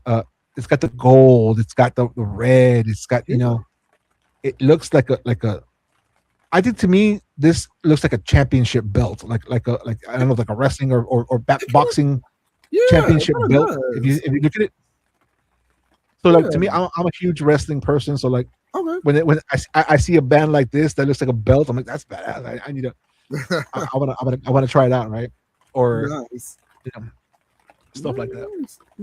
I do like infused cigars, sober cigars, but I haven't had one. I haven't had an infused one, like a real infused one, in a couple of years now. About a year. So. Hawkeye, we're trying to get him to branch out a couple of things. He's got more of a sweet tooth, or like more of a flavorful thing. I've been smoking everything. I like all. I think there's only been one that I really like. No, I've only smoked half of it. But I can't stand it anymore. There's only been one that I couldn't smoke. There's been some I didn't really like, but only one I couldn't smoke. That happens, that happens definitely. What's going on, Randall? Good to see you, man. I'll see you in a few weeks. Definitely, man. Looking forward to speaking with you and everything. So that's going to be a lot of fun getting Cigar Scope on there. Man, I praise another great channel to check out as well. What's going on, my friend? So with Randall, like, I started watching him. He was one of the first people I started watching when I was doing the whole cigar journey. Yeah, and he had such like, the way he describes stuff is just like, it makes you want it. And he was smoking a lot of legacy brands, like the Arturo Fuente and the like the Camachos and all this stuff. So I reached out to him one day. I'm like, hey, can I send you some cigars, like something different? And I sent him like other brands that like maybe he never heard of. I sent him an Opus X, which he didn't like, and I know I'm gonna give him shit about this every single time. Randall, you know what you did to that Opus X? He had just a bad pairing with it, and then he on the YouTube, he's like, I did not like the cigar. And I'm like, this dude, you paired it. He paired an Opus X with like a stout or like an IPA or some sort of beer that just didn't go good. And I'm like, bro, why would you do that? Well, anyways, no, but anyways, so reaching out to Randall, and I sent him some cigars, and now if you watch Randall, he smokes a little bit of everything. Like he kind of went away from the whole legacy stuff. So it was a Guinness. He smoked a Guinness. Okay. And he wasn't a big fan of it. But again. But also, I sent him the OG, like a regular Opus X. It wasn't like a higher end one. It was just a regular one that I picked up. But so it goes back to like, just try everything, man. Like, no doubt. Randall was one, like, he only smoked legacies, and now he's smoking a little bit of everything. Hopefully, like, you will eventually too start looking into some of these smaller brands and boutique brands. Like, there's Crown Heads. There's you've already smoked some of the Dunbarton, which is also considered a legacy boutique brand. My father is somewhat legacy / boutique, so There's some good cigars out there, bro. Like for real. Yeah. And I remember, I think when I had like 20 something subscribers, I think I came across Randall's videos like, reasons you should start a cigar channel. And I'm like, hey, I've started a cigar channel. And he was like, yeah, I'll follow you, man. And I'll subscribe. And he followed, I was like, hey. So I'm like, that's me. So yeah, man, Randall, he's good people, man. Yeah, definitely. Oh, dude, he's great. He's a great person. Definitely. Oh yeah, I like his logo. Whoever created your logo, Randall, did a good job, brother. Yeah, I do like that. That's very nice. Very nicely done, man. But looking forward to it, man. Looking forward to you lift each other up and help grow, and get you some support, man. That's what it's about.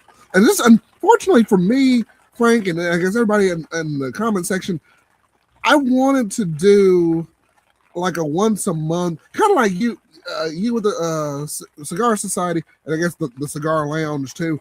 For me, I wanted to do like maybe once every other week, have a couple of friends come in, we hang out, we smoke cigars, we play poker, we watch the game, and I would send out stuff on Facebook like, hey, anybody in the area want to come down? And funnily enough, this is how I started my channel. I bought 100 cigars. It was from Cigars International, but it was $1 a cigar though. And it was called the Pizza Party Pack. And it was the very first couple of videos I made on my channel. And funnily enough, like Cigars International replied and said, hey, I hope you like those savings, man. And I'm like, oh, I see you there. And it was funny they replied. And I'm like, oh, but yeah. Because I wanted to pass it out to people like, oh, they'll come in once a month and there's still little stuff to pass out. But those were my like test cigars.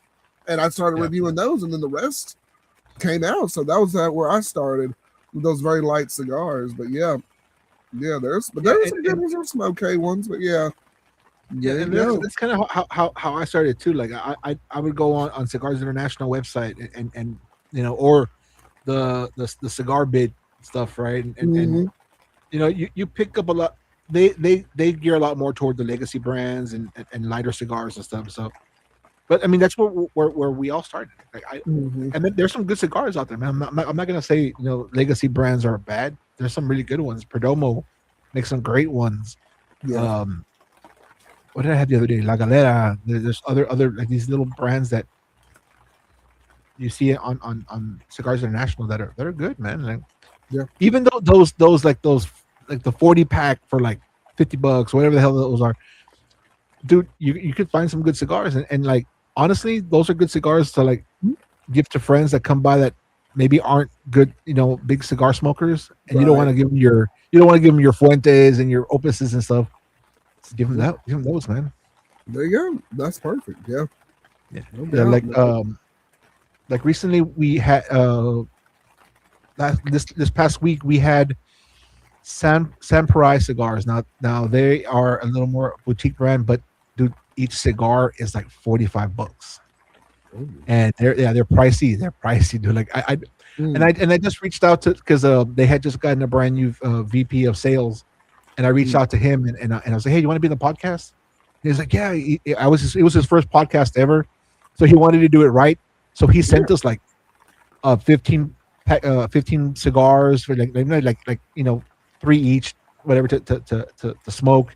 Yeah. And then on the podcast we got to talk to the owner as well, so they're gonna send us some more stuff. And even the I think they have a cigar that's like $85, and I think they're gonna send that to us too. So oh wow, nice. Yeah, so there's a lot of different brands out there. Yeah, some might maybe a little pricier, but there's a reason for them. Like some do a lot more aging to them, like Samurai. Their cigars minimum are aged like 8 years before you even get to smoke them. So by that time, dude, all those impurities, all those bad tastes, or whatever, they're all just removed, man. Like you're just getting a very good cigar. And I see the price point, and I see why it's at the price point. Will I pick it up? Probably not. But it's you can see why these cigars are how they are. And like you have the show coming, like the show going and stuff. Once you start getting a little more more people on the show, reach out to some of these brands, dude. Like honestly, these even like the smaller brands. Like I can give you some recommendations of some small brands to have on. Mm-hmm. It helps them out because it's going to get their name out. You can promote them, and it also help you out, man, because you get a taste of like how, questions to ask these brand owners. Like I'm sure there's a lot of questions you want to ask, like, how'd you get started, or how do they roll? Are you part of it? Like, are you as intense of a like person? Like, are you always there at every part of the cigar? Like, are you part of the blending? Are you whatever? It's so many questions you can ask, and hopefully you do go that route and have some of these brand owners and stuff on. Them, man. Most times they'll say yes, and they'll jump on for an hour or two, whatever, That's and awesome, talk about the cigars, and they'll send you cigars too. And that looks like that would, like you said, that would probably be the next thing I want to end up doing is getting a couple of brands on there. I think the first company that sent me some cigars, it was Founders Cigars, and they sent me like a 5-pack, and they sent me like a lighter and everything, and I'm like, oh, that'd be nice. And they just follow me on Instagram and everything, and so I was like, yeah, I'm gonna reach out to them and see if I can get them on the show at some point. But yeah, definitely branching out. Review some more of their cigars. Yeah, I've still got to review some of their stuff too. But yeah, man, it was so far so good with that. But yeah, there's a lot of brands. Like there's another brand called the Cigar Clowns. They also do a lot of podcasts and stuff, and they're very cool guys. We've had them on the show prior, and then I think we're gonna have them in May or April. We're having them again on the show. Very cool, two very cool guys. And then there's more of them that are part of the brand, but it's only two guys, Joe and I forgot the other guy's name. But they'll send you cigars. You smoke with them, and you can ask them questions, dude. Like it's fun. The same way you talk to like us is the same way you can talk to the brand owner, dude, because they are so chill, they're so cool, and they know their shit. They know their brand, they know their cigars, and you can that's cool. Have like so it's a little bit of a cheat, but dude, use Chat GPT, okay, and have it ask like, hey, questions to ask a cigar brand, Joe and Ray. That's right, Joe and Ray, from Cigar Clowns. But yeah, Chat GPT has been one of my top go to, because like I'll say, hey, this brand, we're having so and so from this brand give me questions to ask that are related to their brand and to them, and if their story and stuff is on like the internet, Chat GPT will find it and ask questions geared toward that particular brand. Like there've been questions like, hey, ask why they moved from Plasencia to another factory, and I didn't even know they were prior with Plasencia, right? So like it Chat GPT definitely is a huge help, dude. Like, okay, don't be afraid to use little tools like that, because it's going to help your channel out. It's going to help your page, your Instagram stuff. Awesome. Sosa, what's going on, Sosa? Sosa's another cool guy. Smoke signals with Sosa. All right. Yeah. All so right. That's another cool dude. That dude is a pepperhead. Like he is his whole channel. He's in search of the spiciest cigars. Oh, okay. And I'll send I sent him a couple of cigars a while back, and to me they were like cigars that were spicy to me, and he's like, dude, the cigar's amazing, and I'm like, damn, like for me, I couldn't even finish it, and this guy's like, I need more of them. So he's a cool dude, and that's awesome. If you have a chance, follow him on YouTube and watch his videos. He's a really cool guy. Mr. Sosa, all right. We could draw out some peppers and roll them. Harry wants to draw straight up some peppers and just roll them and put them in there. He would probably like that. He probably like that. His quest. There you go. I think we're gonna grow some jalapenos this year if he wants some. Hey, there you go. Figure it out. Courtesy of Hawkeye, he's gonna send you something. So we'll see. He's on the quest for the spiciest cigar. Let's see if we can come through. Yeah, we got you. We'll find you something. We'll say, tell him we'll find him something. It's tobacco free. It's 100% jalapeno. Oh goodness. That is what's up, man. I see you got the vintage cigar shirt. Yeah, That's shirt. Yeah, he's like Jay-Z. He says he's retired, but he's like still around. I'm like, wait, and he'll pop up like once in the blue moon and do a live stream. I'm like, he's like, why are people still subscribing to my channel? I'm like, because it's awesome, man. Like, so he had some goals, and I guess he stepped back for a little bit and do some other things. But yeah. I like watching his videos a lot, dude. Like he was a cool dude. Yeah, I never got to talk to him or anything, but like I'd watch his videos, and he seemed like a very cool guy. Yep. Yeah, but I try to support as many people as I can. I've got a Hound Dog shirt. I have an Abandoned shirt. There's some stickers, and other stuff there. Do y'all the Stogie stuff? Do y'all have some merch? Are y'all working on anything? Not yet. We are trying to. We're still in the process. We're not sure if we. Not that we're gonna change our name completely, but we kind of, because one of our guys, when they named the Stogie, they named it a little different. Like instead of a traditional way of spelling Stogie with the IE, he spelled it with the EY.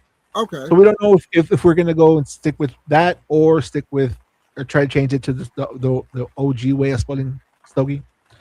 But once we do, we do want to go hard with the merch, the shirts, the caps, and the stickers. I think we do have stickers, but again, we're not keeping that particular sticker, so we're gonna try to change some stuff. So okay, we're getting there. We are gonna eventually do that, and hopefully, it does good, and people buy some of that merch.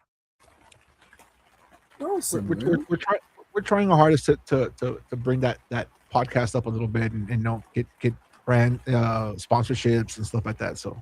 Oh, nice. Yeah. Well, you're off to a good start with Luxury Cigar Club, man. So that's a good step forward. And speaking of sponsorship or other events, have you been to like a PCA or like one of those kinds of cigar events or anything like that? Are you planning to go to one? This time in Louisiana, I think this year and last year was in New Orleans. Yeah, I'm not planning on going there. I still want to like try to make a trip for like me and my wife to go first, and visit there first before I go to try to do the cigar stuff. But I know in 2027 they're going to be in Vegas. Okay, and that's where I do want to go. Like that's where I think I'm going to try my hardest to get us at least to go. I know Steven and Hugo, which are the other two guys, they're in Cali, so Vegas to them is like a few hour drive, and I think they would do it.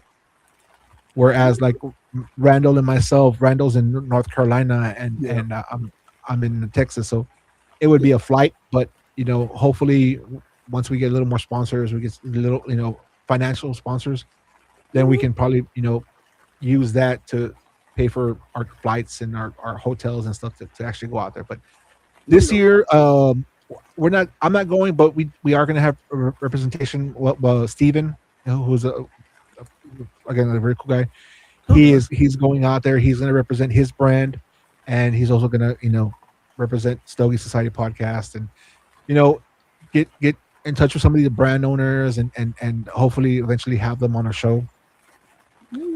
But I mean, again, and we're gonna have some pretty cool guests like on our podcast coming up. I can give you like a little snippet. I think we have I don't know if you've ever heard of the brand Osgunner. No. They're part of Crown Heads. Okay. And then we have have you ever heard of another brand owner? Her name is Karen Berger. Yeah. So she's also a very, very prominent like cigar. She blends her own blends, and she's a very like hands-on person. She's coming on the show, I think, on the 18th of this month. And we have the Cigar Clowns, and we have a good amount of people coming up, and it's just fun, dude. Like having the podcast, talking to brand owners, it's just so cool. Awesome, man. Awesome. Looks like definitely things are going in the right direction for you and everything, so that's good. That is good. And it's work. It's work for sure. Yeah, nice. And Frank, and I always ask, and I know Hawkeye, he might jump in here as well. Now, anybody Dead or alive or fact or fiction, who would you want to smoke with? I would choose alive. That's a good question. That's a hard question. I mean, that's a lot to choose from. There's a lot, right? You know, my brain for some reason wants to go with Winston Churchill because like his military, like not that I wasn't military or anything, but like just to see to talk to him about his mentality, about how he went into like all these, you know, to the military and the cigars he would smoke.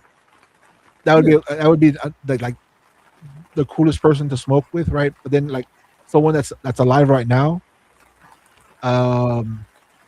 Arturo Fuente. I mean, Carlito Fuente. Like, you know, just to hear him talk about his brand, because dude, like Arturo Fuente's cigars is just blown up, dude. Like, yeah, you know, and having him, the dream is to have him on the podcast one day, but he's a little harder. He's harder to get because he's a very, very busy man.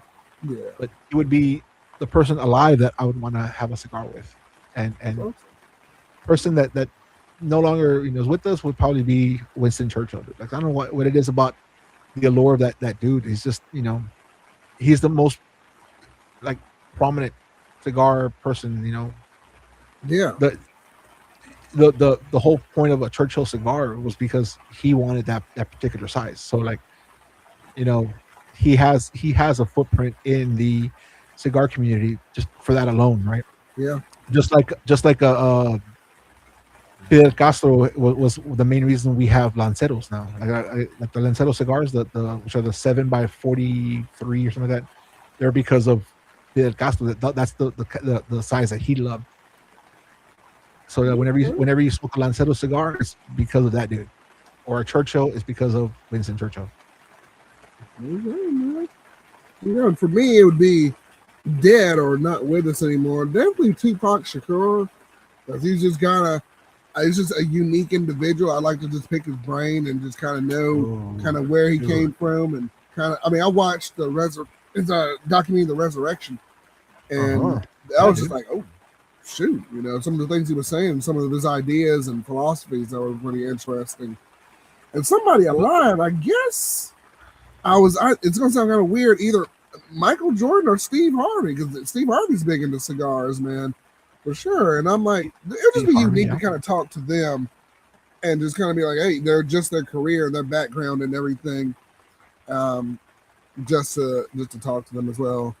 But yeah, so this is a Adam Hoops. This is a whiskey that was given to me by Sosa. Sosa is he's like a manager for a distillery. And so he sent me this giant bottle, which I am pretty much almost done with. Well, it's been good. Yeah, you're almost done with it. Yeah, you're almost done with it. It's such a smooth. I just do it straight, dude. I do it neat. It's so smooth. It doesn't like burn, and it pairs perfectly with a cigar. All right. Yeah. I gotta get some more of my harder spirits the next time I do a show. I'm just doing some lighter alcohol and some excuse me, some non-alcoholic pairings. But yeah, man, that's awesome. That is awesome, dude. Yeah. So hold on. So I want to ask if Hawkeye's still on. Yeah, he's right here. Who are his smoking Mount Rushmore for people he wants to smoke with? Who would you want to smoke with? Dead or alive? Or who? Oh, he wasn't on when I answered this before. Yeah, I don't think he would. Yeah, I would still say the same answer I said before. Any of the very like old Egyptian kings.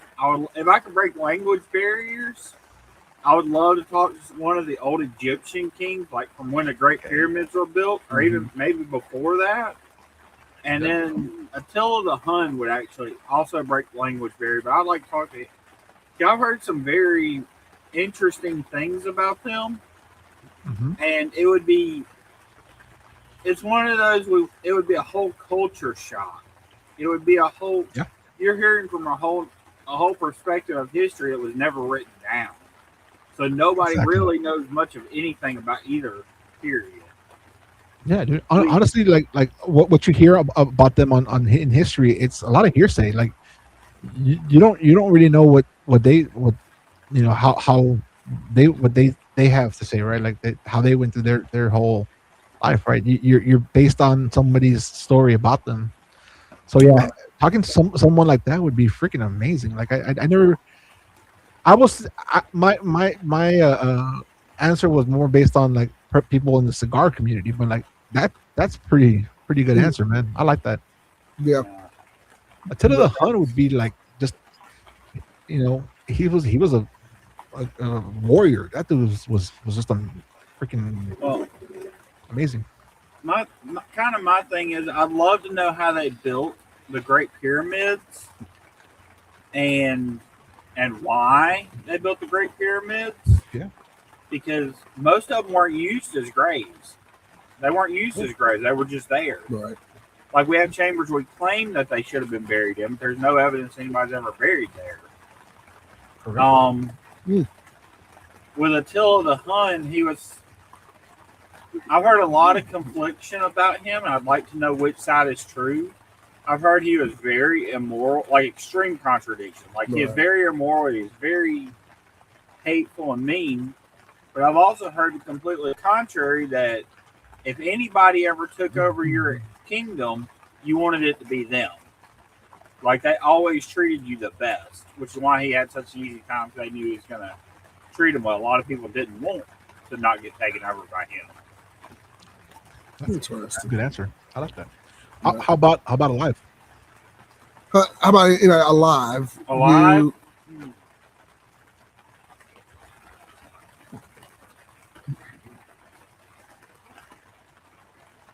Ooh, alive would be a lot harder. Yeah. I don't know of anybody alive that I'd really, that would be extraordinary. That's right. I mean, most of the musicians I listen, all the musicians I listen to, pretty much are dead. All the, I don't know. I really don't know. I don't have anybody I really like outside my, obvious, my family and whatever, but nobody I've never really regularly talked to. I'd be interested in just sitting down and eating with. I kind of talk to random people anyway, so. Yeah. That he did.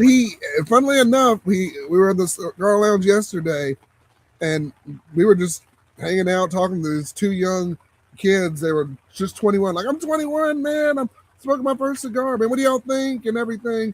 And Hawkeye was like, we do a show every Saturday. Y'all want to come learn some stuff? And he subscribed to my channel like right then and there. Like, oh, hey, which was nice.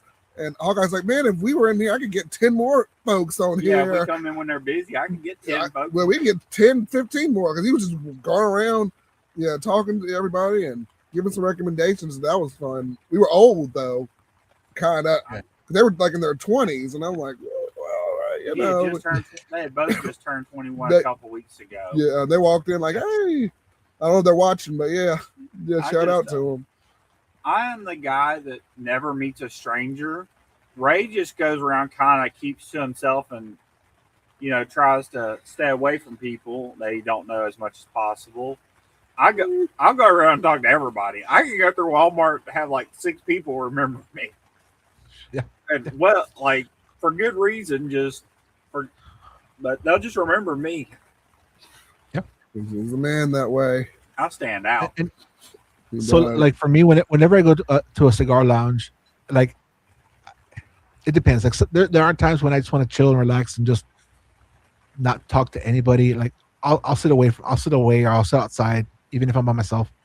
But then most times, like if I'm sitting in a lounge and I see someone smoking a cigar, I'll be like, "Hey, how's the cigar going for you?" Right, and then from there it builds up, and then they're like, "Oh, they'll talk about the cigar or what they like, whatever."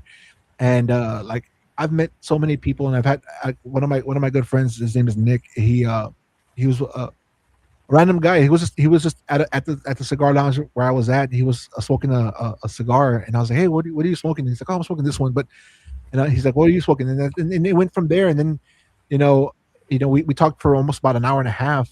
Just about cigars, and I found out he likes a lot of like the boutique cigars, which is rare at a cigar lounge, most guys, most smoke the legacy brands, the Fuente, the Perdomos, and all that stuff. And he was talking about cigars that he was buying from like um, online and from some of these brands that like I know are boutique. So like we just from there you build a friendship, dude, and that's I always try to talk to people at a cigar lounge because you also want to know their perspective on cigars because it's so different. Everyone's journey, everyone's likes and stuff is just so freaking different. Oh, look, Crispin said Stevie Ray Vaughan would have been a good person to smoke a cigar with. Sir Conan Doyle. Now I'm not familiar with that one. I've heard the name, but I don't know. And Alive, Mickey Rourke. Okay. Yeah. Shoot, why not? There you go. Like another person that I'd want to talk to just because like I grew up watching all the movies would be and I know he's a cigar smoker would be like Arnold Schwarzenegger or like Stallone. Oh yeah. Just talk to Arnold about a cigar, and be like, yeah, this cigar is good. I don't know, I like it.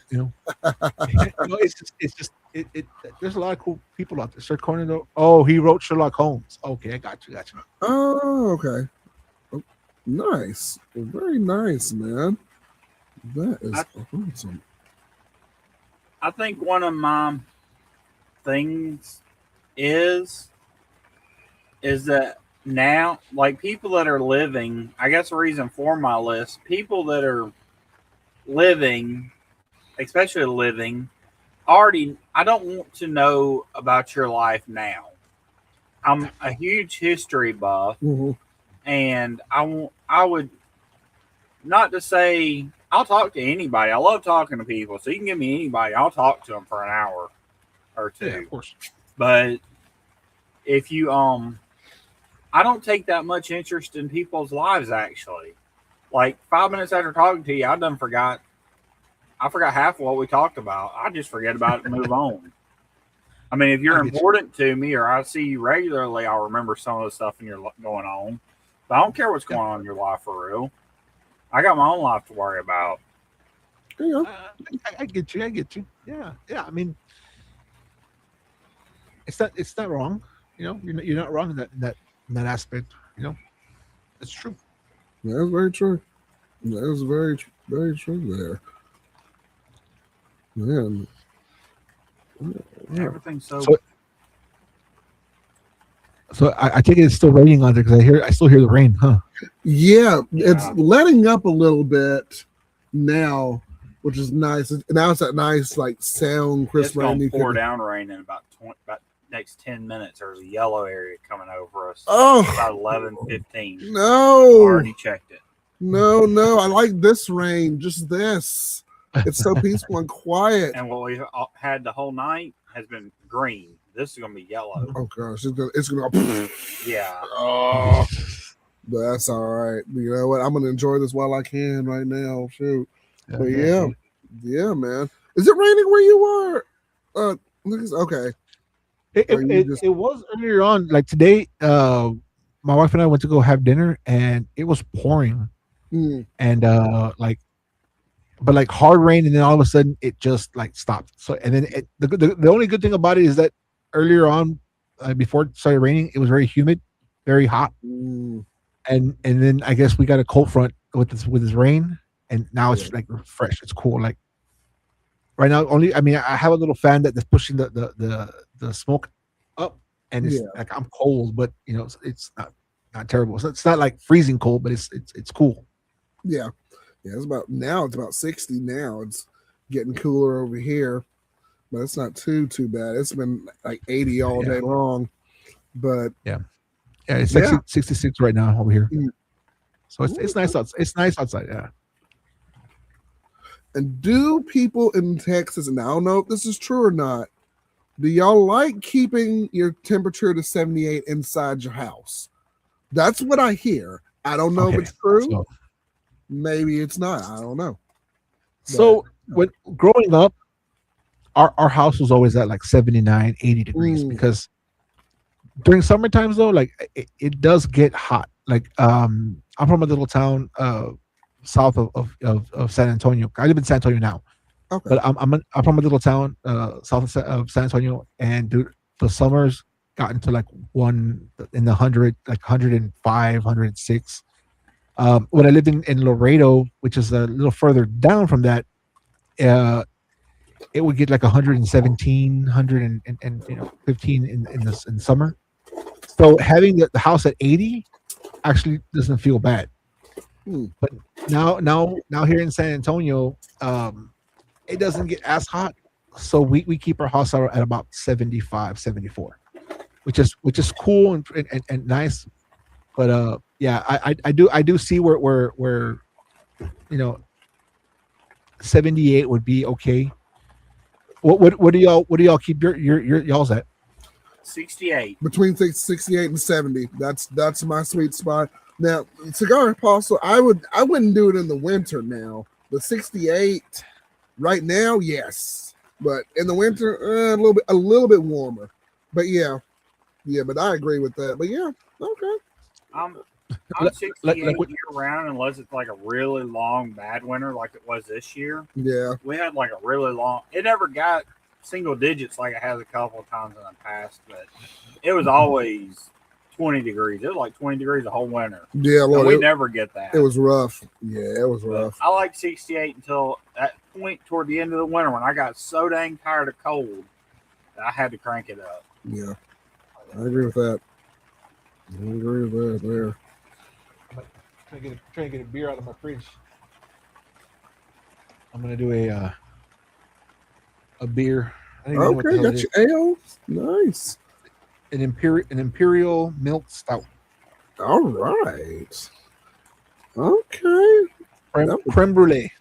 Nice. Do you have? I'm sure in your area, y'all got some local breweries. Oh, yeah, we got quite a few. Yeah. Nice. We got a couple here in Birmingham. I've got some local, some ales too. We got good people and stuff like that. And yeah, it's pretty cool. Yeah, and the way they make it, you can actually go in one of the breweries, and you can actually see.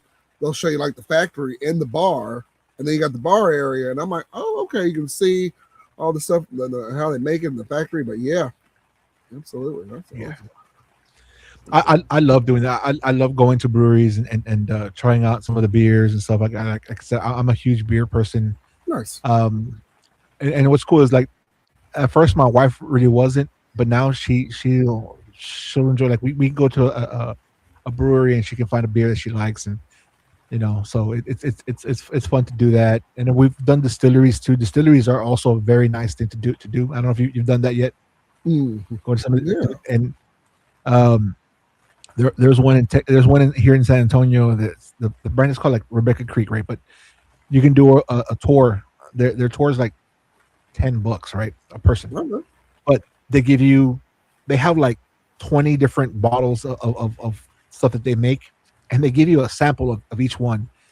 And it's a small sample, but I mean, after like 20 of the little small samples, you're like, ooh, you feel good. And for $10, shoot. And then what's cool is like you sometimes you get these guys that are like, which one did you like? And I'm like, oh, I like the double barrel, blah blah blah. All right, and he pours me a full shot, and I'm like, whoa, nice. Okay. And still all for like $10. That's pretty good. Or the other day we went to my wife's a huge like tequila person, so we went to a mezcal tasting event, and I think we paid like $20 a person. And dude, the after they did like the 6 little tastings and stuff, afterwards the guy was just kept pouring shots and shots into our little like pours, and I'm like, man, I'm glad that we Ubered because I don't think I could have drove after that. Oh man, that's what's up. There's a place, I think Tennessee too. Yeah, they have little free shots you can get too. Well, like you said, you pay like $10, but you get all those little shots that they have there. I think it was at the moonshine place up there. But yeah, man. Yeah, that's pretty cool. And then you can get some jarred stuff and take it home with you and everything. So yeah, that is cool, man. That is awesome. I'm repping my San Antonio Spurs. Okay. They are freaking killing it. I don't know if you watch basketball or not, but they are killing it. They're doing so good. Nice. We watched. I think it was the Mavericks. What was it versus the Celtics last night? Mavericks, We were watching yeah.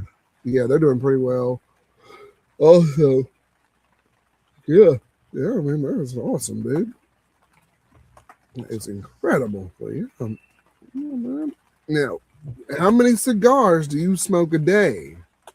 Or or if you're like me, or for me a week, this is my second cigar of the week. I know it sounds crazy, but yeah, like because I got kids, I'm running around all over the place, and now I get this. This is my time to do, to relax and do that. Now, are you one of those folks? You smoke 6 cigars and you justify them, or you smoke 1 or 2? I'm just curious. Everyone's got a slightly different answer, but it just depends. Okay. Trust me, if I could smoke every day, I would. Yes. I don't. My wife is not the biggest fan of me smoking cigars, so like I don't smoke as much. But I'm always taking a picture of everything I smoke. So like I have a huge catalog. So yeah, I post every day. But I've smoked so many in the past that like I have a huge catalog where it seems like I smoke every day, but I don't. I would love to, right? Like I know buddies that are like, oh yeah, I smoke like 9 or 10 a day, and I'm like, fuck, I can barely smoke like a couple. There been a couple of times where like I'll do like 1 or 2, in one day, but it's a little more rare than that. But I'm that's why like my cigar time is something that I enjoy. Like if my wife and I want to chill outside, we can chill without smoking a cigar. But sometimes she's like, hey, why don't you go get a cigar? And when she tells me that, I'm like, okay, I'm not gonna say no. Yeah, I'm not gonna be like, no. I'm gonna go fucking I'm gonna get a cigar. There you go. It's the best time. It's always a treat, man. Yeah, always a good treat. Yeah, smoking a good stick and enjoying yourself, man. Yeah, good company, good people.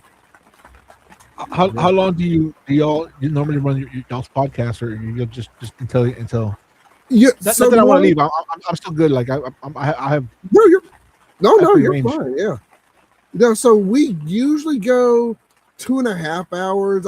I usually just go until like, because in the beginning there were hardly any people like showing up. There were like maybe 2 or 3 people, including me, and like Hawkeye would be in the room. And so we would just go until like the last person was quote in the lounge, and we talked to him for a little bit. I'm going 5-6 hours. If I get 500 subscribers, we're gonna go 12 hours. We're gonna do like a 12-hour show. Oh, and sure. And we'll invite like everybody that's I've interviewed and more. They'll just come in and out, and we'll have a good time talking. So yeah. All right, we got you in, Frank. Yeah, you can stay the whole 12 hours, or just come in 12 minutes and say hey and leave. I can try 12 hours, right? I can maybe give you about an hour, maybe 2. I don't know about 12.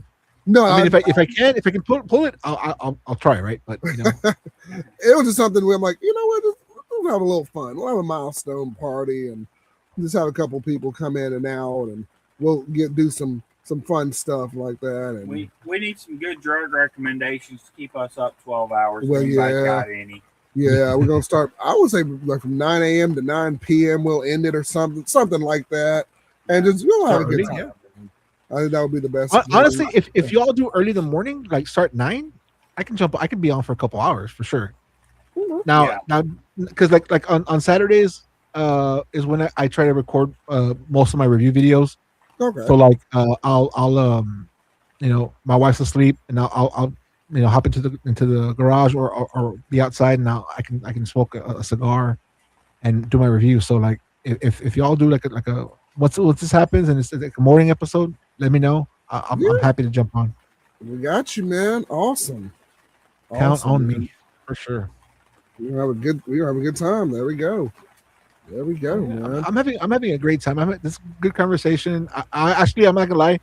I told my wife I was a little nervous because I'm like, she's like, but you are on a podcast every week, and I'm like, I get it, but it's different when I'm the guest, right? Like so like I was a little nervous coming into this, so I'm like, what are they gonna ask me? But it's just the conversation flows good, and I don't know how many guests you've had, but with time it's gonna get the conversation is going to get just more. It's going to flow easier. Yeah, you know, it's yeah. We try not to ask like what's the meaning of life or what's this crazy calculus thing. No, I'm just like look. One of the tricks to talking to people, especially if they're a guest on your you're just talking to a new person, even on a like this, is to kind of have some questions in your back pocket, but kind of let them rule the show a little bit, have control. Yeah, you let them have some control, and then you can kind of just it makes them feel more comfortable. Yes, and that's what no, exactly, Hawkeye. That's what I try to do. It's just like, look, I want to hear from you. Y'all know about me and Hawkeye. Like I want to hear from y'all. So definitely, and get different perspectives and learn different things. So, but I try to be as laid back as I can with what I say. But but that's my kind of flow. Just kind of let it go and see where it goes. And Hawkeye, he sometimes throws a curveball in there every now and again. Yeah, he's the wild card. I have no filter, and amazingly, the most filter I have, I use on this show, which is not very much. So just kind of whatever pops in my head, you just shoot out my mouth. Yeah, I remember. Yeah, I'm the same way. My wife, like, because I cuss a lot. Like I've been holding it back. I've been holding it back a lot, but and I don't cuss because I'm mad or whatever. It's just like it's the habits, right? It's forced a habit. But so on my reviews and stuff, sometimes I'm like, "Oh, this cigar's effing good," and my wife's like, "Do you have to cuss?" And I'm like, "But that's just me. Like I can be just calm and not cuss, but it's it's just me. Like if I enjoy a cigar, like if I find it really good, I'm like, dude, this cigar is so effing good, and dude, this crap is good, or whatever it is, right? Or whatever, right? It's just, but like even on the podcast, like we don't like say, hey, y'all can't cuss. Like we let the how people talk is how we just let them go. Like we've had some brand owners that are just like, man, they can cuss, but again, it's just like, why are we going to try to filter them? We just let it flow organically. But yeah, nice, man, nice. What's up? What's up, man? Almost down. A little small cigar to fire up here. Almost down to the latter third of our Arturo Fuente cigar here, and so far the verdict has been pretty good. Been pretty good so far. The flavors have stayed pretty consistent, so it's been pretty good. Yeah. Hawkeye, how's that cigar? Oh, you down to the nub, man. Yeah. It flew away on me. It flew away on me. It just ashed itself to death. Oh, but it's good. You're down to the nub, man. You picked out a good one. Definitely. Yeah, that was definitely a good one. That Arturo Fuente is good. Like, and like, I can't say enough about Arturo Fuente. You can't go wrong with him. I guess I kind of have a knack for picking random good cigars. That's all right, man. Yeah, I like it. I like it, man. That's good, man. I have no rhyme or reason. I'm just like, hey, this looks cool. Let's get it. Yeah. Hey, just like the lighter too. Like Mattel lighter. It was like, oh no, it looks like a lightsaber or something, like a torch. I love it, man. Yeah, I do like lighters. I have so many. Like there was a brand that used to send me a bunch of lighters and stuff. I got to the point where, and I probably should have done it, but I was like, hey guys, I'm cool. Like, I'll give me the next time, or So they stopped sending me stuff, but like I have like this giant like tabletop lighter. I have like the multi ones that have like they have the cutter that's built in that pops out. And then of course like random companies, like when they send me cigars, they'll send me their lighters. Okay. Then another company reached out and they sent me a DuPont, ST DuPont. That's some good lighters there. Okay. He got an alien lighter. Yep. Show him. Yep. The legend he gave me like a little alien lighter. Oh, that was cool. I like that one. That's a cool lighter.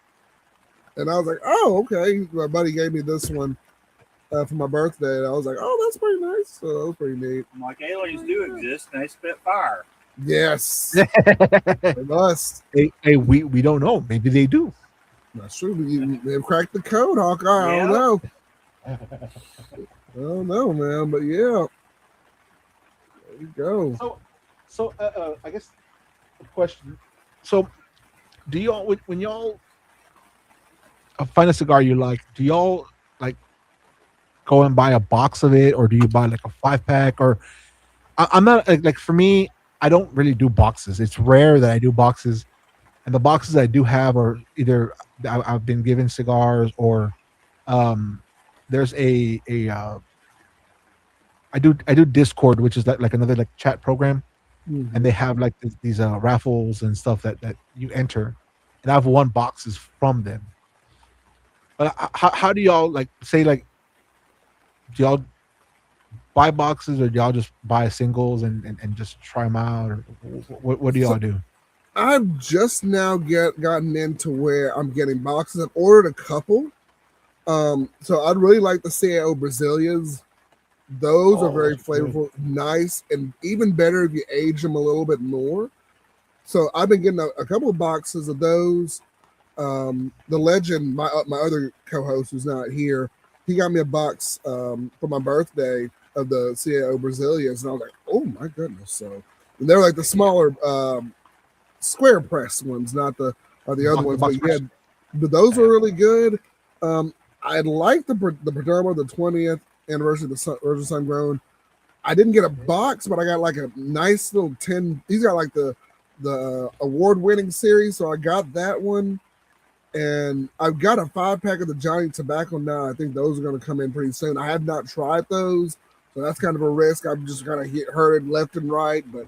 But yeah, I'll get if I have a little extra cash. I'll get a couple boxes here and there. It's just like I ain't got a little bit extra cash sometimes, so I'll just get one or two if I can, get them. And somebody, send me some stuff sometimes. But yeah, this is the Johnny Tobacco Nut, the 10th anniversary. Yeah, that's the one because I think, that one's a harder one to find. I don't even know where I got it, but yeah, man, like honestly, like I all my cigars I put like I have them in these are in my actual electric humidor. Like I put them in here, and then I put them in the humidor. Okay. Then I can go on with all the cigars I have. Like I'm already. I need to start already recording my next humidor tour, because I have so many. Like now, I have friends that have like thousands of cigars. I don't have thousands yet. No. But I feel like I'm close. Like, okay, you're better than me. I've got maybe 100 total cigars, and I'll go through a handful of them. I'll smoke them, and I'm trying to redo my collection so that where I can smoke some cigars that become sitting there. I call them purging. I maybe review them, or I just smoke them on the show, or I'll give some to Hawkeye. He'll smoke some. But that's kind of how I will do it there. And kind of purging review. Like when I get boxes like this one, I ended up winning. This is a AG Cigars. This is the Frank. I think we may have lost him. He might come back in just a second. But yeah, man, that's what's up. There he comes. Here he is. Let me put him on the stage. Here he is back. Sorry, we lost him. What luck that the cigar fell right on the escape button. I was like, good, what happened? Like, oh man, I'm like, did we lose him? I was showing off the cigars, and that one random cigar just landed right on the escape button. That's all right. That's all right, man. That is all good. And that's what matters there. But yeah, man. Yes, sir. Like my grandfather, he can look at the computer wrong and does elite 50 things. Oh my gosh, you and your grandfather and that computer. Oh my goodness! It's just him and that computer. I try to fix it. He asked me to try and make his business cards too. I have Canva, which I use for my intros and everything. And he's like, "Hey, you make me a business card?" And I'm like, "Oh, I just got this. I got the Canva Plus, so we can make and do and everything." So, but he's just like, dude, if he takes it to somebody else, they'll charge him an X amount of money to frame it and fit it. And I'm like, why are they charging you like at this much to like for like a couple of inches on your card? I'm like, no, let me just do that for free. He's like, yeah, just do it for free. I was like, yeah, okay. And he's like, I'm good with it. I said, okay. But yeah, I don't know. He's my our granddad. He's an interesting guy. He's the one that I ended up thanks for, and I think every week we go out and do tanks, we at least got to go. We got to go back. One of them is one we've done before because he lost the pictures on. Oh yeah, every time. Yeah, he's got that old camera though, like the old. We take pictures on our phones, but he can't figure. We take pictures on our phones, send it to his phone, and then and then I have to put them from his phone to his computer, and then he deletes them off his computer somehow. Ain't better when he deletes them off his computer. He also deletes them off his phone. Oh my gosh, we had to get Hawkeye up here one time because our granddad came in. He's like, "Can you just swap these over and put them into like a folder or a file?" And we kept trying to do it, and he's like, "Well, no, this isn't the way I want it. I want it over here." And we're just like, "Hawkeye, what is he talking about?" And he's like, "I'll be right up. Come on." Like he drove an hour. Like I'll be right there. I'm coming. And I don't know what you did, Hawkeye, but he was like, "It's in," and I'm like, it took him like a couple minutes to put them in, and I'm like, and I was like, "What?" I just use Quick Share and. Okay. I'll quick share them. It puts them in a folder. I'll move them from one folder to the folder he wants them in. He's happy. But we moved them. I guess it wasn't the right folder or something because my wife was trying to do it and she kind of helps him sometimes on this, as much as she can. And it's like, well, Ray, get down here and try to figure this out. I'm like, well, I can't figure this out. Like, and we were on the phone with Hawkeye. Like, did you do this? Did you do that? Okay, hang on. Let me get up there. Hold on. One of the advantages that I have is I've actually been doing this stuff with him for years. Yeah. So I already know kind of what he's actually wanting compared to what he's saying. That's a big difference. Okay. Because I'm like, I know I put him in there, and I'm showing him the pictures that he took of the tank. I'm like, but they're right here, and you can just move them, and I don't know. What's up, Cigar Brother? Oh, my good friend, Cigar Brother. Good to see you, man. We are on our Arturo Fuente kick. Me and Hawkeye are smoking. We have the King T Black Natural. I think Frank just, I don't know if you're finishing up or you I finished up the Añejo Shark. You said that one we finished up. So we're on a Fuente kick, man. If you got one or if you got the King T, that's the one we're working on. I'm almost done with it. Hawkeye's done with that one. But yeah, we just kicking back, having a good time, man. Cigar Brother, I gotta get you on the show too, man. And get you lined up. But yeah, y'all go check out Cigar Brother if you haven't. Yeah, good dude. He's blowing up quick. Yeah, he's doing pretty well. So yeah, really good. Another good channel. My mentor finally got me off my phone. He's like, get off your phone and start investing in this equipment. I'm like, I will, and it's been helping out. So, but so yeah, definitely. Yeah, because like when I first started the podcast, I was doing off of my phone, off of these, like, let me see if I have the little mic where somewhere here I have them. Oh, I have these little mics and like whatever now. But now I did the full mic. I have the laptop. I have like a better camera, ring lights. I have like right now my only lighting is my lighting system, because if I turn on the garage light, it like seeps through this thing. So my garage is dark except for this little area. The lighting helps out a lot. Like I don't know what you use for lighting, but the ring lights and the little lights are amazing. Yeah, I just have a simple desk lamp. Well, that's right in front of me now. We have a desk lamp that looks like it's from the 1920s.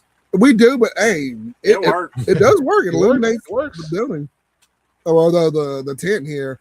and we'll, but it works, and hey, you work with what you got. And we know a good electrician that'll wire his building when he gets it. Yes, maybe. Yes. So that we're looking forward to that. Yeah, his or my father-in-law, his dad is an electrician, so save some money. So I'll be helpful with that. So that's the only thing. You'll get me to do 90% of it. Well, I would say I'd help. I'll probably do something to try and help out. But yeah, he put wired up to burn down the building. I hope I don't do that now. We're not letting you do any wiring. You can do some digging and put it there. Yeah, I'll do what I can. I'll dig it. Y'all do the rest. I'm good with that. As long as the soil is not like, well, it's probably gonna be real hard or something that ain't gonna be soft. But I don't know. I don't think your soil will be that hard. Okay. No. Well, this land's not bad. Not too bad. It's a little soft where I'm sitting right now, but yeah, because this tent's not letting the water get out of the ground right here, so this ground's gonna be soft. Yeah, it's also gonna have a dead patch of grass right here. Yeah, it is when we take it down. But yeah, man.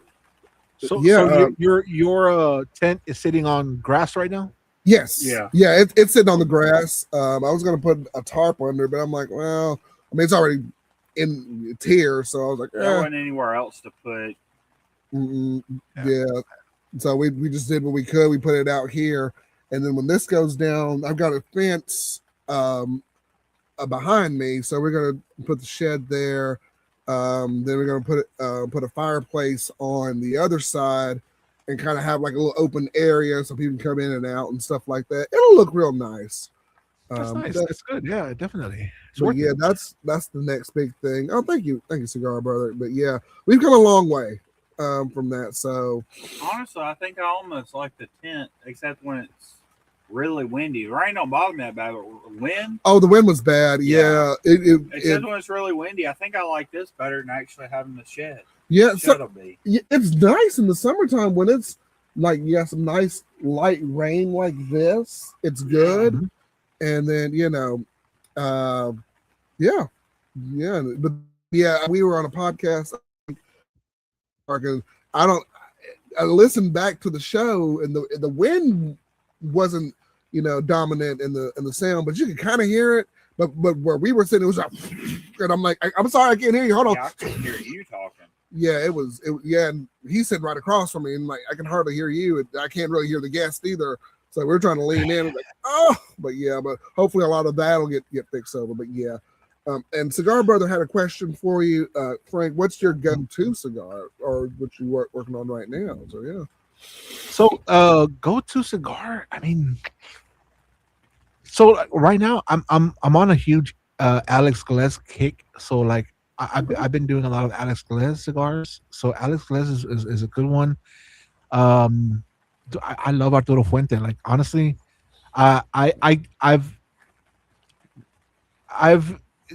upgraded a bit more now. Like, I don't do like the lower end Arturo Fuentes. Like I've been enjoying a lot of the Don Carlos, the Don Carlos Shark, the Añejos. The Opuses are all great cigars. Like I love a lot of them. Those. What other cigars can I say I like? My father has some really good cigars. Mm-hmm. Drone. That question's a very hard question. I'm not gonna lie, because once you really get into the hobby of cigars, you just smoke so many. There's so many good cigars out there. Mm-hmm. But for me, like Fuente would probably be the go-to because it's a little easier to find, and all these lounges that you're gonna encounter, these brick and mortars, they're gonna carry Fuente. Yeah, so that's mine. I want to start getting back into Davidoffs. I heard Davidoffs, like I've had a couple of Davidoffs and they're good. They're a little more pricier, but their tobacco's really, really good. They're smooth, a little bit stronger. Very, very smooth, yeah. Very smooth. And as you said, all great sticks, and it's a hard question. Yeah, there are a lot of good sticks there, definitely. Definitely. And I know Hawkeye, he's on a good journey too. get going through some sticks as well. I know you start. I think you start from the acids, and now you're kind of venturing out a little bit. So yeah, that is what's up, man. And I'm not gonna lie, acids, they have their place, obviously, because they still sell a lot. Obviously, they still make them, and um, a lot of these like flavored and infused cigars have a place in the cigar community because people still like them. Like, I'm not gonna like uh say they're bad because there are a couple of like these brands that have the coffee infused ones. Those are actually not bad. Like, and then like recently I've been getting into some of these like ultra boutique brands, and they have their flavored cigars, but they're made with like premium tobacco, which if you go get an acid, unfortunately those are going to be, the tobacco's a little more I don't want to say cheaper, but it's not as quality tobacco. But there are some brands out there that make a good quality flavored or infused cigar where you can actually like I'll have a Mexican San Andres wrapper or like a Ecuadorian Habano wrapper, something very very solid to, and once they flavor it, it's a whole different experience going that route than doing like an acid or a Tatiana or something like that, because you're getting a better quality tobacco out of it. So, but I mean, again, look, just because I don't gear or I don't gravitate toward the acids and stuff like that doesn't mean they're bad cigars, because people still like them. Yeah. People still smoke them, Yeah. My first cigar, I was probably 15 or so, and it was an acid. And then we started, we kind of got into where we're old enough, we'd smoke it. We'd get them every once in a while from people that buy them for us. And then we started buying acids when we were turned 19. The age was 19 then, not 21. Yep. So yes, it was. Mm-hmm. But so we started buying acids, and we tried a couple of times going to buying different things, but we never bought anything good. Everything was like, this is crap. I gotcha. So, but I think it's like 2 different cigars we bought that were, different. I don't know what they were. Shit, that was 20 years ago. Long time, yeah. Let's say I'm 35, about 12 years ago, 13 years ago. Okay. I guess, whatever. But, yeah, so I kind of started off with those and kind of stuck with them. When I find something I like, I stick with it generally. Yeah. But Ray's got me kind of expanding to everything else, trying all kinds of stuff. Yeah, man, definitely. I got to be careful. He's going to give me something laced.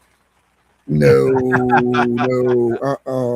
I would not put it past him. I would not do that to you, Hawkeye. No.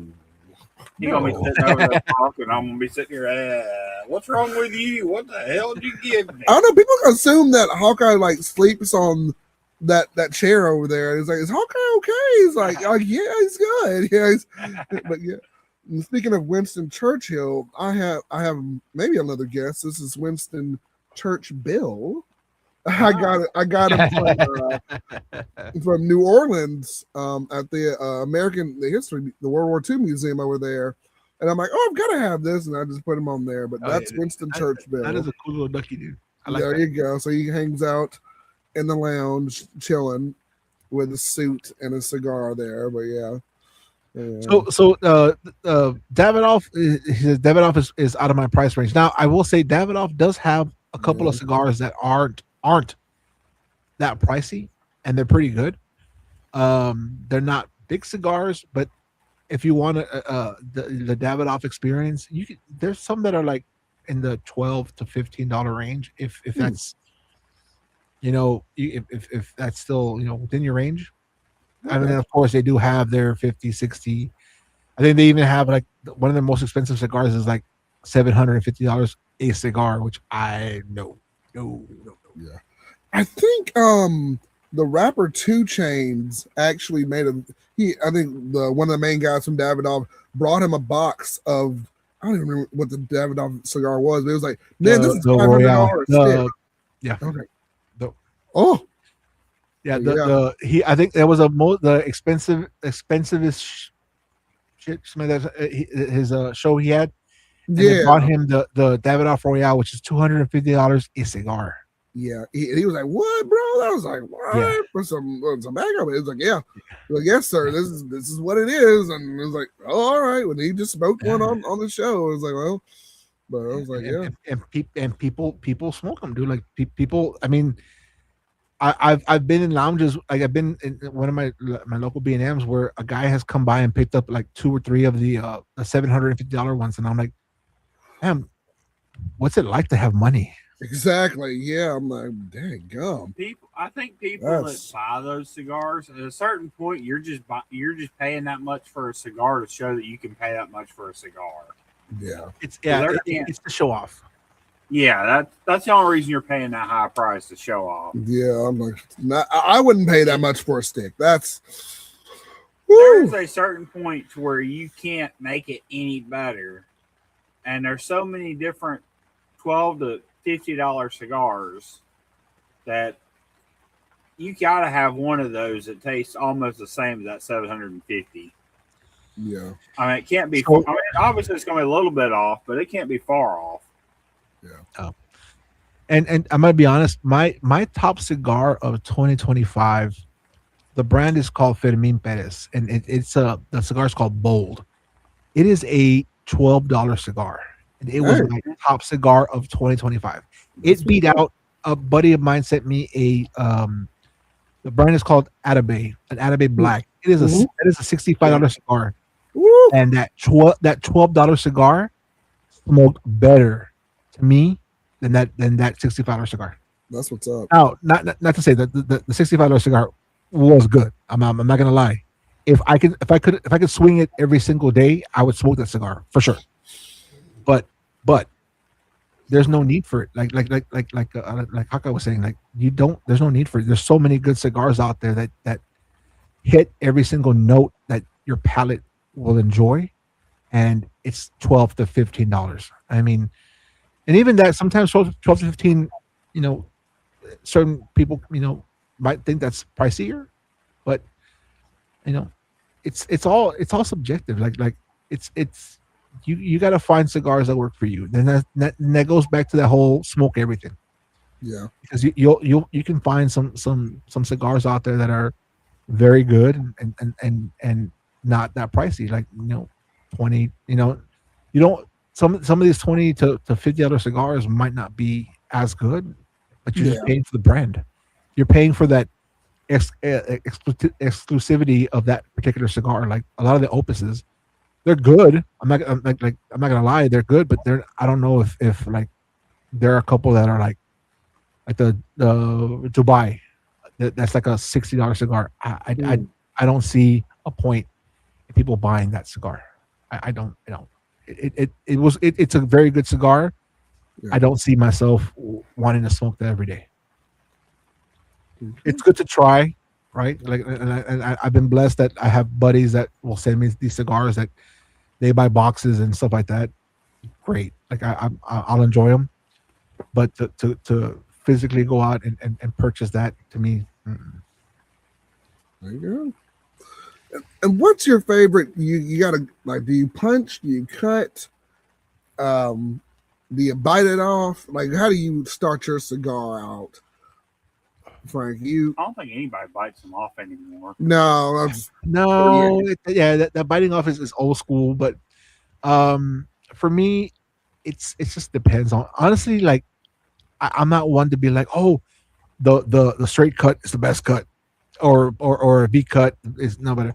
To me, it's whatever I have available. I'm going to be honest. Like most of the lighters I carry with me that have a cutter that I can use are V cut. So a V cut for me is fine. Sometimes if I need a little more airflow, I'll do a crown cut, which is just the V cut, and then I move it and I cut another V cut the same, and it forms like an X. Yeah, more airflow, right? or if I have a straight cutter works good. Like this one particular. Like this is a whatever. Yeah. This is like a farmer or whatever. I did a straight cut. It's just whatever I have available to me works. Rarely will I ever do a punch cut. I don't. And only because I like my cigars to be at like a 60 to like 59 to 62 humidity level, and that dries up a cigar a lot. So a punch cut, sometimes when you push it down, it could crack the cigar. So I don't really do a punch cut as often, but I know like my brother-in-law, all he ever wants to do is a punch cut. Like he won't do any other cut but a punch cut. For me, it's rare that I do a punch cut. If that's the only thing I have available to me, then yeah, I have no choice, right? But V cut or a straight cut is the best cut for me. All right. Nice, man. Very nice. Or there's times where like if I don't have a cutter, I can do like I always carry a blade, a knife with me or blade, and I can just kind of finagle it to where I can do a straight cut with a knife if need be, right? But yeah, those are the cuts that I think are the best ones for me, right? All right. But again, it goes back to a cut itself is also very subjective. Like people swear on a punch cut, people swear on a straight cut, V cut. It's just to me, it's whatever's available. Okay. I don't taste a huge difference between a straight cut and a V cut. How about you guys? What do y'all like to do? So I like the whole punch. I've been doing that a lot, right? Yeah. It gives a good airflow, kind of gives an even balance when I smoke. So I like the whole punch when I do that. I think Hawkeye, he's a fan of the whole punch as well. I think when I do a straight cut, it gives me too much airflow, if that makes sense. And that could happen too. Like this is like a farm roll, and I did a straight cut, and it's like too much air. I get that, and I it makes sense.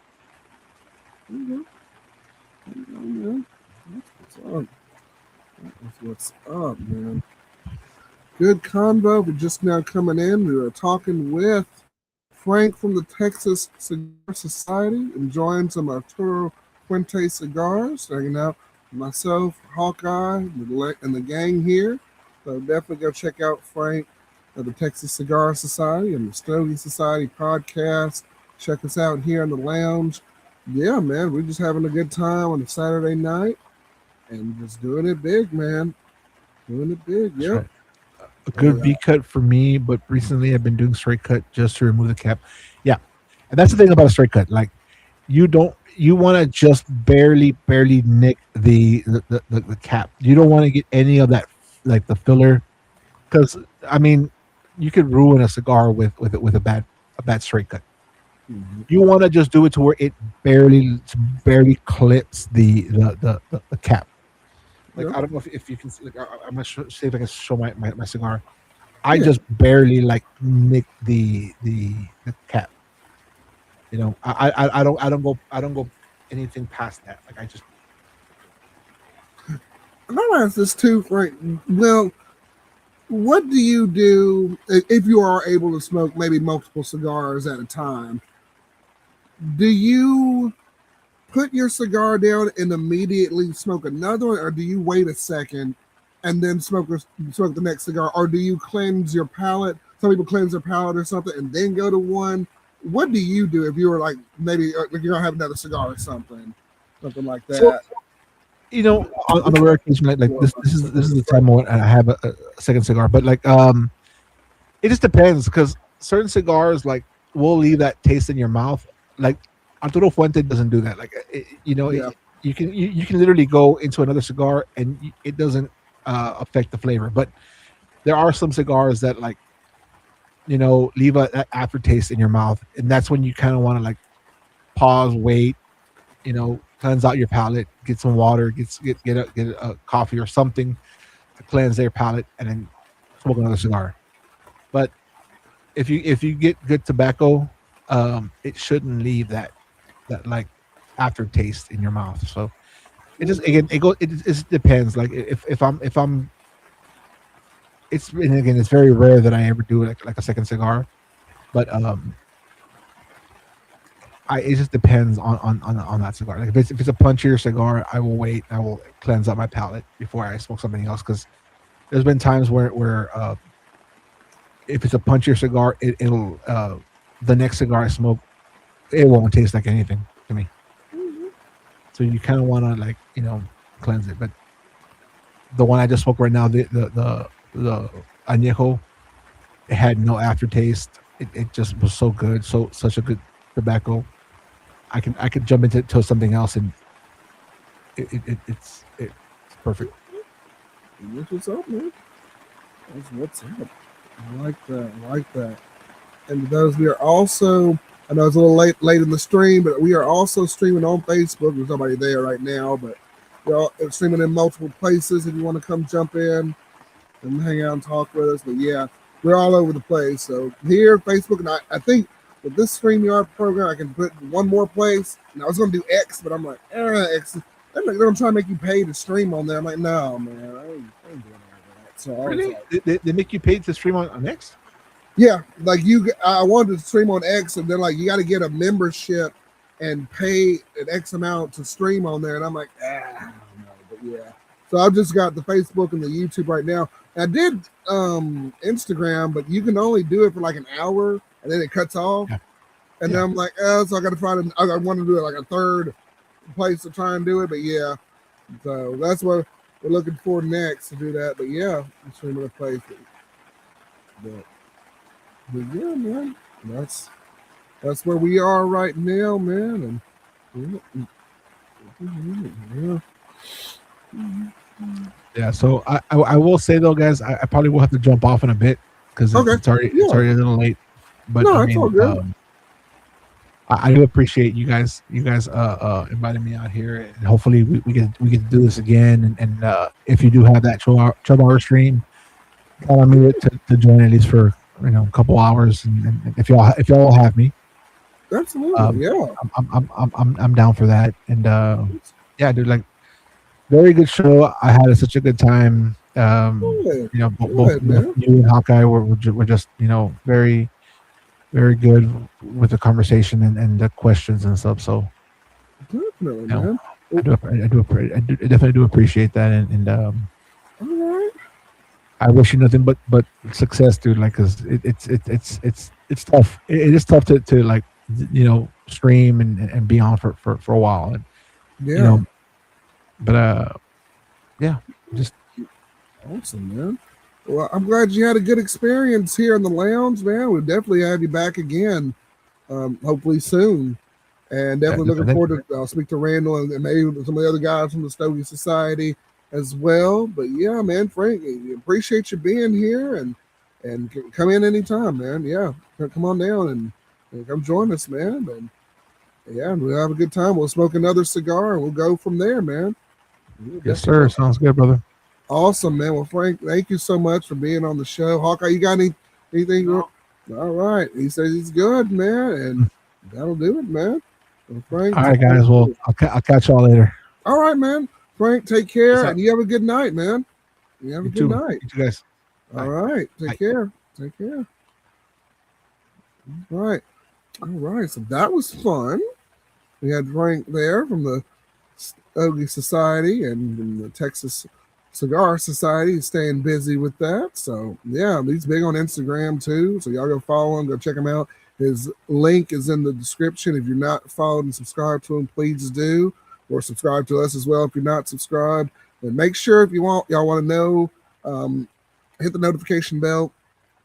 And just to make sure you're subscribed, if you are, make sure y'all are subscribed, hit the notification bell. Let us know if y'all know where we are doing live streams or any videos or anything that come up. So make sure y'all are doing that. So good to see him on there, doing doing this thing. And yeah, man, we'll probably go for another 10 minutes and we're going to wrap this party up too. So if you got we're closing down the lounge in the next 10 minutes. So if you got anything, come on in. We'll wrap it up after that and call it a night. So yeah, man. So, cool. All right. Now we're going to smoke a second one. I don't know if we had any other time. Got the Vitola here. But, yeah, I don't know. We might wrap this party up too. So I don't think we're going to get through that in 10 minutes. But yeah. No. But yeah, man. If you got any other questions or anything for us, or for Texas Cigar Society, just put it in the chat there. We'll talk about it there. But yeah, man. Appreciate everybody being on and hanging out and chatting with us. Make sure to subscribe and check us out. But yeah, just leaving last minute questions. We'll be here probably another 9 minutes or 8 minutes now. We'll probably wrap that party on up. Just enjoying the rain. It's raining out here, so we're just enjoying the light sounds of the rain and just chilling out. Man. Oh, look, it's an ash on my keyboard there. Ooh. Winston Churchill, no.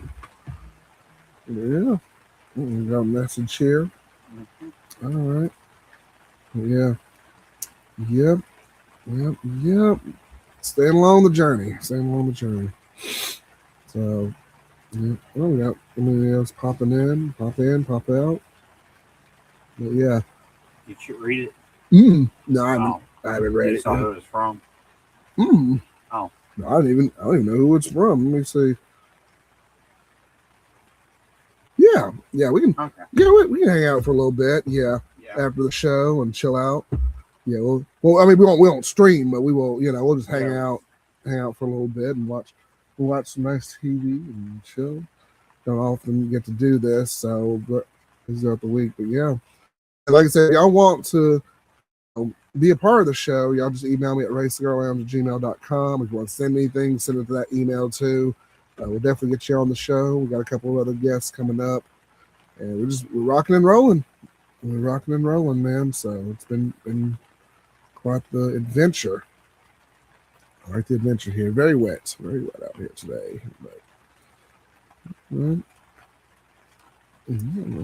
We're fixing to get some very windy weather in the next couple of weeks. But yeah.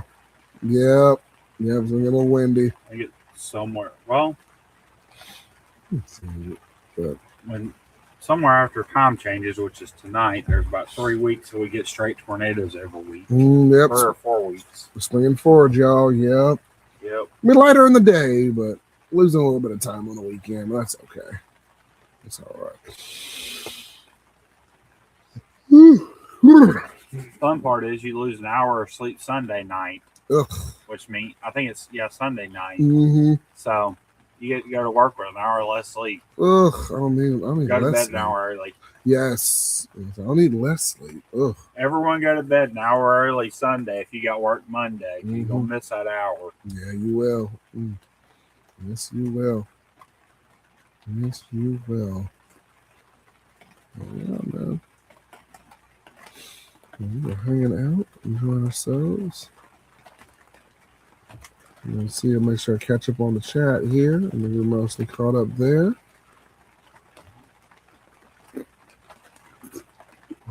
All right. Yeah, I'm gonna just kind of chill out. I know people don't like dead air, but sometimes I'm just gonna listen to this rain for a little bit, unless y'all have any other questions for us. But yeah, good to talk to Frank tonight.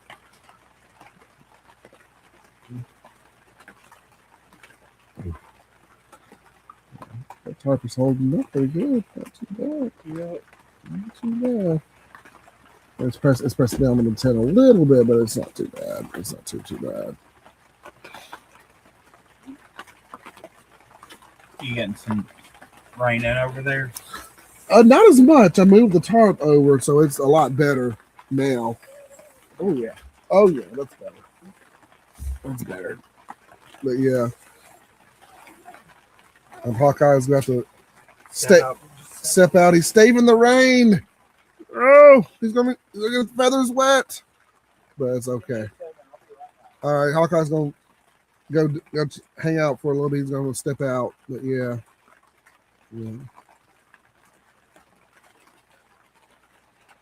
All right.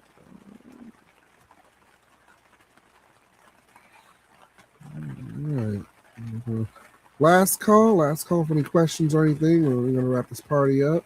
Make sure to share this stream and share any of my videos, share and get it out there and bring some more peeps in. And we can talk to them. Yeah, so it's all about relaxing time. All that water in there moved, y'all. Oh. Dang, that 2 seconds was.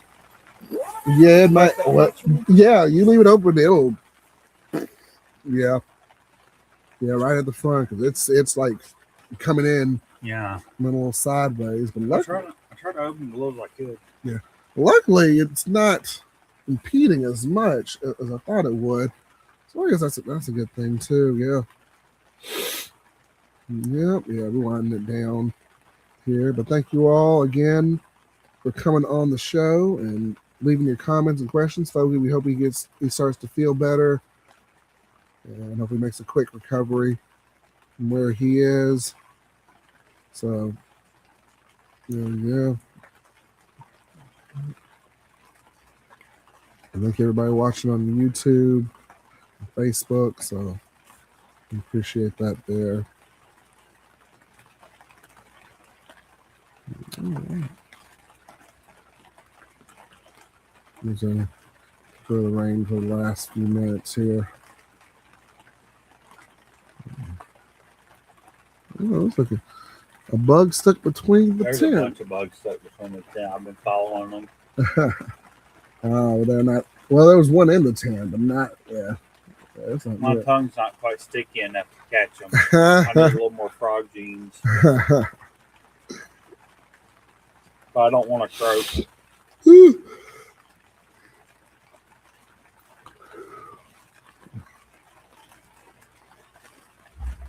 All right, guys. I think that's it for us. Yeah, we're going to wrap this one up. We're almost there.